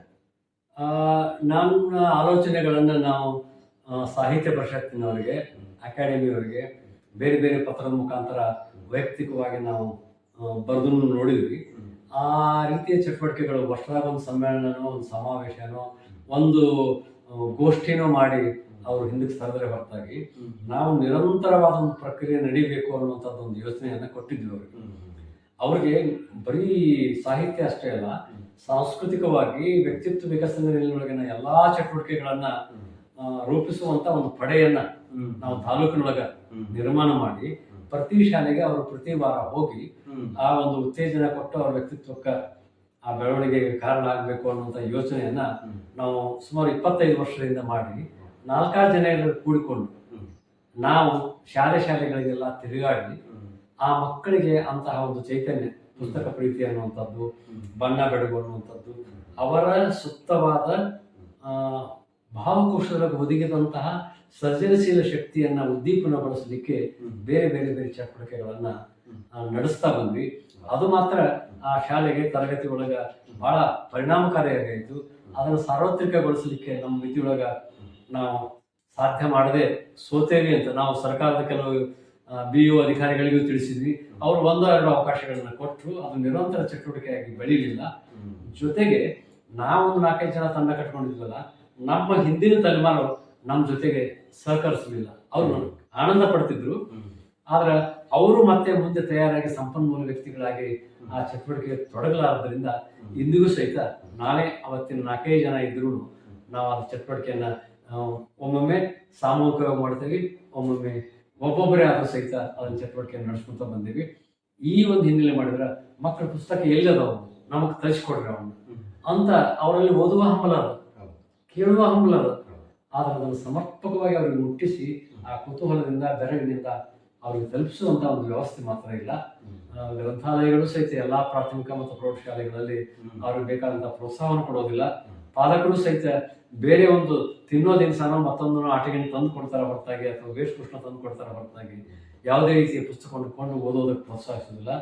ಪಠ್ಯ ಪುಸ್ತಕ ಬಿಟ್ಟು ಬೇರೆದನ್ನು ಓದಬೇಡ ಎನ್ನುವಂತಹ ಅಂಕ ಗಳಿಕೆಯ ಒಂದು ಹುಚ್ಚಿನಲ್ಲಿ ಸಿಕ್ಕಂತಹ ಜನ ಅವರಿಗೆ ಅವರ ವ್ಯಕ್ತಿತ್ವಕ್ಕೆ ಬೇಕಾದಂತಹ ಓದಿಗೆ ತೊಂದರೆ ಮಾಡ್ತಾ ಇದ್ದಾರೆ. ಹೀಗಾಗಿ ಈ ಪ್ರಯತ್ನಗಳು ಒಂದು ರೀತಿ ಚಳವಳಿ ರೂಪದೊಳಗೆ ನಡೆದ್ರೆ ಮಾತ್ರ ಅದಕ್ಕೆ ಈ ಮಕ್ಕಳ ಸಾಹಿತಿಗಳು, ಪ್ರೌಢ ಸಾಹಿತಿಗಳು, ಶೈಕ್ಷಣಿಕ ವ್ಯವಸ್ಥೆ ಮತ್ತು ಸಮಾಜ ಮತ್ತು ಈ ಪರಿಷತ್ತು ಅಕಾಡೆಮಿ ಅಂತ ಏನು ಸಂಘ ಸಂಸ್ಥೆಗಳು, ಸರ್ಕಾರಿ ಸಂಸ್ಥೆಗಳು ಅದನ್ನ ಒಂದು ಚಳವಳಿ ರೂಪದೊಳಗೆ ತಂದ್ರೆ ಮಾತ್ರ ನಾವು 10 ವರ್ಷ ಏನಾದರೂ ದುಡಿದ್ರೆ ಒಂದಿಷ್ಟು ಮಕ್ಕಳ ಒಂದು ಬೆಳವಣಿಗೆಗೆ ಬೇಕಾದಂಥ ಒಂದು ಲೋಕಕ್ಕೆ ಒಂದು ದಾರಿಗೆ ನಾವು ಹೋಗ್ತೇವೆ ಅಂತ ಅನಿಸ್ತದೆ. ಇಲ್ಲಾಂದ್ರೆ ಭಾಳ ಕರಾಳ ಒಂದು ಮುಖ ನಮ್ಮ ಎದುರಿಗೆ ಐತೆ. ನಾವು ನಮ್ಮ ಮನೆಯೊಳಗನೆ ಇರುವಂಥ ಮಕ್ಕಳ ಒಂದು ಬಾಲ್ಯ ಕಳೆದು ಹೋದದ್ದನ್ನು ನೋಡಿದಾಗ ಭಾಳಷ್ಟು ಸಂಕಟ ಪಡಬೇಕಾದಂತಹ ಒಂದು ಅನಿವಾರ್ಯತೆ ಇದೆ. ಯಾಕಂದ್ರೆ ಅವರು 4 ಗೋಡೆ ಮಧ್ಯೆ ಶಾಲೆ, 4 ಗೋಡೆ ಮನೆ ಮಧ್ಯೆ ಅವರನ್ನು ಬಿಟ್ಟರೆ ಮತ್ತೆ ಬೇರೆ ರೀತಿ ಇತ್ತೀಚಿನ ಭೂತ ಈ ಕಿರುತೆರೆ ಅಥವಾ ಮೊಬೈಲಿನ ಒಂದು ಆವರಣದಿಂದ ಅವರು ಸಿಕ್ಕು ನರಳುವಾಗ ಅವರಿಗೆ ದೈಹಿಕ, ಮಾನಸಿಕ, ಭಾವಕೋಶದ ಈ ಉದ್ದೀಪನಗೊಳಿಸುವಂಥ ಚಟುವಟಿಕೆ ಎಷ್ಟು ಕುಂಠಿತ ಆಗ್ಯಾವ ಅನ್ನೋದನ್ನು ನೋಡಿ ನಾವೇ ವ್ಯಥೆ ಪಡುವಂಥ ಒಂದು ವಿಷಾದಕರ ಸ್ಥಿತಿಯೊಳಗೆ ನಾವು ಬಂದಿದ್ಬಿಟ್ಟಿವಿ. ಹೌದು, ಖಂಡಿತ ಸರ್. ತಾವು ವ್ಯಕ್ತಪಡಿಸಿರ್ತಕ್ಕಂಥ ಆತಂಕಗಳು ಇವತ್ತು ಇಡೀ ಸಮಾಜವನ್ನ ಕಾಡ್ತಾ ಇದೆ. ಆದ್ರೂ ಕೂಡ ನಾವು ಎಚ್ಚೆತ್ಕೊಳ್ಳದೆ ಇದ್ರೆ ತುಂಬಾ ಕರಾಳವಾಗಿರ್ತಕ್ಕಂಥ ದಿನಗಳು ಬರ್ತಾವ ಅಂತ ತಾವು ಹೇಳಿದ್ರಿ. ಸಂಘ ಸಂಸ್ಥೆಗಳು, ಸರ್ಕಾರ ಮತ್ತು ಬೇರೆ ಬೇರೆ ಇಲಾಖೆಗಳು ಕೈಗೊಳ್ಳಬೇಕಾಗಿರ್ತಕ್ಕಂಥ ಕೆಲಸಗಳನ್ನ ಕೈಗೊಳ್ಳದೇ ಇದ್ದಾಗಲೂ ಕೂಡ ಇಡೀ ಒಂದು ಮಕ್ಕಳ ಸಾಹಿತ್ಯ ವಲಯವೇ ಆತಂಕದ ಸನ್ನಿವೇಶದಲ್ಲಿ ಇದ್ದಾಗಲೂ ಕೂಡ ವೈಯಕ್ತಿಕವಾಗಿ ತಮ್ಮಂತವರು ಈ ಒಂದು ಕ್ಷೇತ್ರದಲ್ಲಿ ತೊಡಗಿಸಿಕೊಂಡು ಅದನ್ನ ಇಲ್ಲಿವರೆಗೂ ಜೀವಂತಿಕೆಯನ್ನು ಕಾಪಾಡ್ಕೊಂಡು ಬಂದಿದ್ದೀರಿ. ನಾವು ತುಂಬಾ ಹೆಮ್ಮೆ ಪಡ್ತೀವಿ ಈ ಕಾರಣಕ್ಕಾಗಿ. ಮುಂದುವರೆದು ಇಂದಿನ ಸರ್ಕಾರಗಳು, ಸಂಘ ಸಂಸ್ಥೆಗಳು ಮತ್ತು ಸಮಾಜ, ಪಾಲಕರು ಏನೆಲ್ಲ ಮಾಡಬೇಕು ಅನ್ನೋದನ್ನ ತಾವು ತಮ್ಮ ಸಲಹೆಗಳಲ್ಲಿ ಸೂಚಿಸಿದ್ದೀರಿ. ಆ ನಿಟ್ಟಿನಲ್ಲಿ ನಾವು ಸಾಗಬೇಕು. ಅದಕ್ಕೊಂದು ಸಾಂಸ್ಥಿಕ ಸ್ವರೂಪ ಸಿಕ್ಕರೆ ತಾವು ಆಶಿಸಿರ್ತಕ್ಕಂಥ ಒಂದು ಉತ್ತಮ ಸಮಾಜ ನಿರ್ಮಾಣ ಆಗಲಿಕ್ಕೆ ಸಾಧ್ಯ ಆಗ್ತದ ಅಂತಕ್ಕಂಥ ಒಂದು ಆಶಾಭಾವನೆಯನ್ನು ವ್ಯಕ್ತಪಡಿಸಿದ್ದೀರಿ. ಸರ್, ಇನ್ನೊಂದು ಮಾತನ್ನು ಇಲ್ಲಿ ಹೇಳ್ಬೇಕು. ಮಕ್ಕಳ ಸಾಹಿತ್ಯಕ್ಕಾಗಿ ಮಕ್ಕಳ ಚಟುವಟಿಕೆಗಳನ್ನ ಪ್ರಕಟಿಸುವಂಥ ಗುಬ್ಬಚ್ಚಿ ಗೂಡು ಅನ್ನುವಂಥ ಪತ್ರಿಕೆ 25 ವರ್ಷ ನಡೆದ್ರು ಅದು ಇನ್ನೂ 400, 500, 200 ಸದಸ್ಯರ ಮಿತಿಯೊಳಗನ ಐತಿ. ಅದನ್ನು ಓದುವ, ಬೆಂಬಲಿಸುವಂಥ ಶೈಕ್ಷಣಿಕ ರೀತಿಯ ಅಧಿಕಾರಿಗಳಾಗಲಿ, ಶಾಲೆಯ ಶಿಕ್ಷಕರಾಗಲಿ, ಸರ್ಕಾರದಿಂದ ಬಂದಂಥ ಫಂಡ್ನೊಳಗೆ ಕೊಳ್ಳಕೊಳ್ಳೋಕೆ ಮನಸ್ಸು ಮಾಡುವಂಥ ವ್ಯಕ್ತಿಗಳಿದ್ದ ಕಾರಣದಿಂದಾಗಿ ಅದು ಇವತ್ತು ಭಾಳ ಕುಂಟು ಅಂತ ಹೇಳೋದು. ಮಕ್ಕಳ ಸರ್ವಾಂಗೀಣ ವ್ಯಕ್ತಿತ್ವಕ್ಕೆ ಬೇಕಾದಂತಹ ಎಲ್ಲ ಕತೆ, ಕವನ, ಬೇರೆ ಬೇರೆ ಚುಟುಕು, ಅದರ ಜೊತೆಗೆ ಅವರ ಮನೋವೈಜ್ಞಾನಿಕವಾದಂಥ ಪದಗೌಲುಗಳು, ಈಗೆಷ್ಟೆಲ್ಲ ವೈವಿಧ್ಯತೆಯಿಂದ ಬರುವಂಥ ಪತ್ರಿಕೆ. ಬಾಲಮಂಗಳ ಅಂತ ಪತ್ರಿಕೆಗಳು ಸಹಿತ ಬರೀಬಹುದು. ಮಕ್ಕಳಿಗಾಗಿರುವಂಥ ಚಂದಮ್ಮ ಪತ್ರಿಕೆಗಳು ಸಹಿತ ಬಹಳಷ್ಟು ಇಂದ ಹಿಂದಕ್ಕೆ ಸರಿತಾವ. ಈ ಇಂಥ ಚಂಪಕ ಪತ್ರಿಕೆಯನ್ನು ಸಹಿತ ಅವು ಬೇರೆ ರೀತಿಯ ಒಂದು ಇದನ್ನು ನಾವು ಕೊಡ್ತಾವ ಹೊರತಾಗಿ ಸರ್ವಾಂಗೀಣ ರೀತಿಯ ಪತ್ರಿಕೆಗಳನ್ನ ಇಂದಿಗೂ ಸಹಿತ ನಾವು ಇಡೀ ಕರ್ನಾಟಕ ತುಂಬ ಬೆರಳ ಎತ್ತಿ ಹೇಳಿ ಒಂದು ಮಕ್ಕಳ ಪತ್ರಿಕೆ ಇದು ಸಮೃದ್ಧವಾಗಿದೆ ಅಂತ ಹೇಳುವಂಥ ಪತ್ರಿಕೆಯನ್ನು ಸಹಿತ ನಮಗೆ ನಡೆಸೋಕ್ಕೆ ಸಾಧ್ಯ ಆಗಲಾರದಂಥದ್ದು ಮತ್ತು ಅದಕ್ಕೆ ಯಾವುದೇ ರೀತಿ ಪ್ರೋತ್ಸಾಹ ಕೊಡಲಾರಂಥದ್ದು ಇರೋದನ್ನು ನೋಡಿದರೆ ನಾವಿನ್ನೂ ಎಚ್ಚೆತ್ತುಕೊಳ್ಳುವಂಥ ಲಕ್ಷಣ ಕಾಣ್ತಾ ಇಲ್ಲ. ಮತ್ತು ಎಚ್ಚೆತ್ತುಕೊಳ್ಳದಿದ್ರೆ ನಾವು ಭಾಳ ಮಕ್ಕಳಿಗೆ ದೊಡ್ಡ ಅನ್ಯಾಯ ಮಾಡ್ತೇವೆ ನಾವು ಮುಂದಿನ ಭವಿಷ್ಯಕ್ಕೆ ಅನ್ನುವಂಥ ಒಂದು ಸ್ಥಿತಿ ಮಾತ್ರ ಇವತ್ತು ಭಾಳ ನಮ್ಮನ್ನು ನೋವಿನ ಒಂದು ಎದುರುಗ ಸಾಗರದೊಳಗೆ ದೂಡಿಬಿಟ್ಟದ ಅನ್ನೋದನ್ನು ಮತ್ತು ಮರೆಯುವಂತಿಲ್ಲ. ಖಂಡಿತ ಸರ್, ಇದೊಂದು ಆತಂಕಕಾರಿಯಾಗಿರ್ತಕ್ಕಂಥ ವಿಷಯ. 20-25 ವರ್ಷಗಳಿಂದ ನಿರಂತರವಾಗಿ ಇಡೀ ಧಾರವಾಡ, ಗದಗ ಪ್ರದೇಶಗಳನ್ನು ಕೇಂದ್ರವಾಗಿಟ್ಕೊಂಡು ಚಿಲಿಪಿಲಿ ಒಂದು ಗುಬ್ಬಚ್ಚಿಗೂಡು ಒಂದು ಸಂಘಟನೆಗಳು ಒಂದು ಪತ್ರಿಕೆ ರೂಪವನ್ನು ಕೊಟ್ಟು ಮಕ್ಕಳ ಸಾಹಿತ್ಯ ವಲಯವನ್ನು ಶ್ರೀಮಂತಗೊಳಿಸಲಿಕ್ಕೆ ಸಾಕಷ್ಟು ಪ್ರಯತ್ನ ಪಟ್ಟಿದ್ದೀರಿ. ಅದರ ಈ ಕ್ಷೇತ್ರದಲ್ಲಿ ತೊಡಗಿಸಿಕೊಂಡಿರ್ತಕ್ಕಂಥವ್ರು ನಾವು ಅದನ್ನು ಗ್ರಹಿಸುವಲ್ಲಿ ಸೋತಿದ್ದೇವೆ ಅಂತ ಅನಿಸ್ತದೆ. ಮಕ್ಕಳ ಲೋಕದಲ್ಲಿ ಇರ್ತಕ್ಕಂಥವ್ರು ಇದನ್ನು ಗಂಭೀರವಾಗಿ ಪರಿಗಣಿಸಬೇಕು ಮತ್ತು ವಿಶೇಷ ಆದ್ಯತೆಯನ್ನು ಈ ಒಂದು ಕ್ಷೇತ್ರಕ್ಕೆ ನೀಡಬೇಕು ಅಂತಕ್ಕಂಥ ತಮ್ಮ ಕಾಳಜಿ ಅತ್ಯಂತ ಸಕಾಲಿಕವಾಗಿರ್ತಕ್ಕಂಥದ್ದು. ಖಂಡಿತ ಮುಂದಿನ ದಿನಗಳಲ್ಲಿ ಆ ರೀತಿಯ ಪ್ರಯತ್ನಗಳು ಆಗಬೇಕು ಮತ್ತು ನಾವು ಕೂಡ ಆ ನಿಟ್ಟಿನಲ್ಲಿ ಪ್ರಯತ್ನಿಸ್ತೀವಿ ಅಂತ ಭರವಸೆಯನ್ನು ತಮಗೆ ನೀಡ್ತೀನಿ. ಜೊತೆಗೆ ಇಷ್ಟೆಲ್ಲ ವೈರುಧ್ಯಗಳ ನಡುವೆಯೂ ಸಾಕಷ್ಟು ಮಕ್ಕಳು ಸಾಹಿತ್ಯ ಸೇವೆಯಲ್ಲಿ ತೊಡಗಿದ್ದಾರೆ. ಪುಸ್ತಕಗಳನ್ನು ಓದ್ತಿದ್ದಾರೆ, ಬರೀತಿದ್ದಾರೆ, ಕೃತಿಗಳನ್ನು ರಚಿಸ್ತಿದ್ದಾರೆ. ಅವರಿಗೆ ತಾವೇನನ್ನ ಸಲಹೆ ಕೊಡಲಿಕ್ಕೆ ಬಯಸ್ತೀರಿ? ಪುಸ್ತಕ ಮಕ್ಕಳ ಸಾಹಿತ್ಯ ರಚನೆ ಐತಂದ್ರೆ ಅದು ಒಂದು ಹಂತದೊಳಗೆ 2 ರೀತಿಯ ಪ್ರಕ್ರಿಯೆಗಳು ನಡೀತವೆ. ಆ ಕಾರಯಿತ್ರಿ ಅನ್ನೋರು, ಕಾರಯಿತ್ರಿ ಪ್ರತಿಭೆ ಇದ್ದವರು ಕೃತಿ ರೂಪದೊಳಗೆ ಕೃತಿಯನ್ನು ಹೊರಗೆ ತರ್ತಾರೆ. ಭಾವೈತ್ರಿ ಪ್ರತಿಭೆ ಇದ್ದವರು ಕೃತಿಗಳನ್ನು ಓದಿ ಆನಂದ ಪಡ್ತಾರೆ. ಆ ರೀತಿಯ ಒಂದು ಓದಿನ ಸಂಸ್ಕೃತಿಯನ್ನು, ಪುಸ್ತಕ ಪ್ರೀತಿಯನ್ನು ಹಬ್ಬಿಸ್ತಾರೆ. ಈ ಎರಡೂ ಪ್ರಕ್ರಿಯೆಗಳು ಅದಕ್ಕೆ ಕೃತಿ ಬಂದೇ ಇಲ್ಲ ಭಾಳ ಅಂತಂದ್ರೆ ಮಕ್ಕಳ ಸಾಹಿತಿಗಳು ಕ್ರಿಯಾಶೀಲರಲ್ಲ, ಸೃಜನಶೀಲರಲ್ಲ ಅಂತ ಭಾವಿಸಬೇಕಾದ ಅಗತ್ಯ ಇಲ್ಲ. ಅವರ ಭಾವೈತ್ರಿ ಪ್ರತಿಭೆಯನ್ನು ನಾವು ಗಮನಿಸಿ ಅಲ್ಲಿ ಬೇಕಾದಂತಹ ರೀತಿಯ ಪರಿಕರಗಳನ್ನು ಅವ್ರಿಗೆ ಒದಗಿಸಬೇಕಾದಂಥ ಅಗತ್ಯ ಐತಿ. ಅದಕ್ಕೆ ಮಕ್ಕಳು ಭಾಳ ಕುತೂಹಲದಿಂದ ತಮ್ಮ ಊರಿನ ಬಗ್ಗೆ, ತಮ್ಮ ಸುತ್ತಮುತ್ತಲಿನ ಸಮಾಜದ ಬಗ್ಗೆ ಮತ್ತು ತಮ್ಮ ಭಾವಲೋಕದ ಈ ಚಟುವಟಿಕೆಗಳ ಬಗ್ಗೆ ಗಮನ ಹರಿಸಿ ಇಂತಹ ಒಂದು ಸಾಹಿತ್ಯದ ಚಟುವಟಿಕೆಗಳಲ್ಲಿ ಅವರ ಶಿಕ್ಷಕರ, ಅವರ ಪಾಲಕರ ಪ್ರೇರಣೆ ಜೊತೆಗೆ ಇಲ್ಲ ತಾವು ಅದುಮಿಡಲಾರದಂತಹ ಒಂದು ಭಾವದ ಜೊತೆಗೆ ಗೆಳೆಯನ್ನು ಕರ್ಕೊಂಡು ಭಾಗವಹಿಸಿ ಈ ಒಂದು ಪ್ರಕ್ರಿಯೆಯೊಳಗೆ ಭಾಗ ಆಗುವಂಥ ಒಂದು ಅವಶ್ಯಕತೆ ಇದೆ. ಅಂತಹ ಒಂದು ಪ್ರಕ್ರಿಯೆ ಉತ್ಸಾಹ ಮಕ್ಕಳಲ್ಲಿ ಇದೆ. ಆ ಮಕ್ಕಳು ಒಂದಿಲ್ಲ ಒಂದು ದಿವಸ ತಾವಾಗಲೇ ಸ್ಫೋಟಗೊಂಡು ಬರುವಂತಹ ಒಂದು ಕಾರಣವೂ ಬರಬಹುದು. ನಮ್ಗೆಲ್ಲ ಪ್ರೇರಣೆಯನ್ನ ನೀಡದೆ ಹೋದರೂ ಅವರೊಮ್ಮೆ ಸಿಡಿದೆದ್ದು ಇಂಥ ಹಂತಕ್ಕಾಗಿ ಬರ್ಬೋದು ಅನ್ನುವಂಥ ಒಂದು ಆಶಾವಾದ ನನಗಿದೆ. ಅಂತ ಒಂದು ಕಾಲ ಬರಲಿ ಅಂತ ಆಶಿಸ್ತೀನಿ. ಅಂತ ಮಕ್ಕಳು ಆ ಒಂದು ಏನು ಅವರ ತಮ್ಮ ಒಂದು ಈ ರೀತಿಯ ಪ್ರಕ್ರಿಯೆಯನ್ನ ಮುಂದುವರೆಸ್ತಾರ ಅಂತ ಭರವಸೆ ನನಗೆ. ಖಂಡಿತ ಸರ್. ಒಬ್ಬ ಪ್ರಬುದ್ಧ ಮಕ್ಕಳ ಸಾಹಿತಿಯಾಗಿ ಆ ಕ್ಷೇತ್ರದಲ್ಲಿ ತೊಡಗಿಸಿಕೊಂಡವರಾಗಿ ಅದ್ಭುತ ವಿಚಾರಗಳನ್ನು ಇವತ್ತು ನಾಡಿನ ಮಕ್ಕಳ ಸಾಹಿತ್ಯ ವಲಯಕ್ಕೆ ತಾವು ನೀಡಿದ್ದೀರಿ. ವಿಶೇಷವಾಗಿ ಸಾಹಿತ್ಯ ಕೃಷಿಯಲ್ಲಿ ತೊಡಗಿರ್ತಕ್ಕಂಥ ಮಕ್ಕಳಿಗೆ ನೀವು ಅಮೂಲ್ಯವಾಗಿರ್ತಕ್ಕಂಥ ಸಲಹೆಗಳನ್ನು ನೀಡಿದ್ದೀರಿ. ಆ ಲೋಕದಲ್ಲಿ ಇರ್ತಕ್ಕಂಥ ಅಂದರೆ ಮಕ್ಕಳ ಸಾಹಿತ್ಯ ವಲಯದಲ್ಲಿ ಸಂಪರ್ಕದಲ್ಲಿರ್ತಕ್ಕಂಥ ಸರ್ಕಾರಗಳು, ಸಂಘ ಸಂಸ್ಥೆಗಳು ಮತ್ತು ಸಾಹಿತ್ಯಿಕ ವಲಯಕ್ಕೂ ಕೂಡ ತಾವು ತುಂಬ ಅವಶ್ಯಕ ಸಲಹೆಗಳನ್ನು, ಮಾಹಿತಿಯನ್ನು ತಾವು ನೀಡಿದ್ದೀರಿ.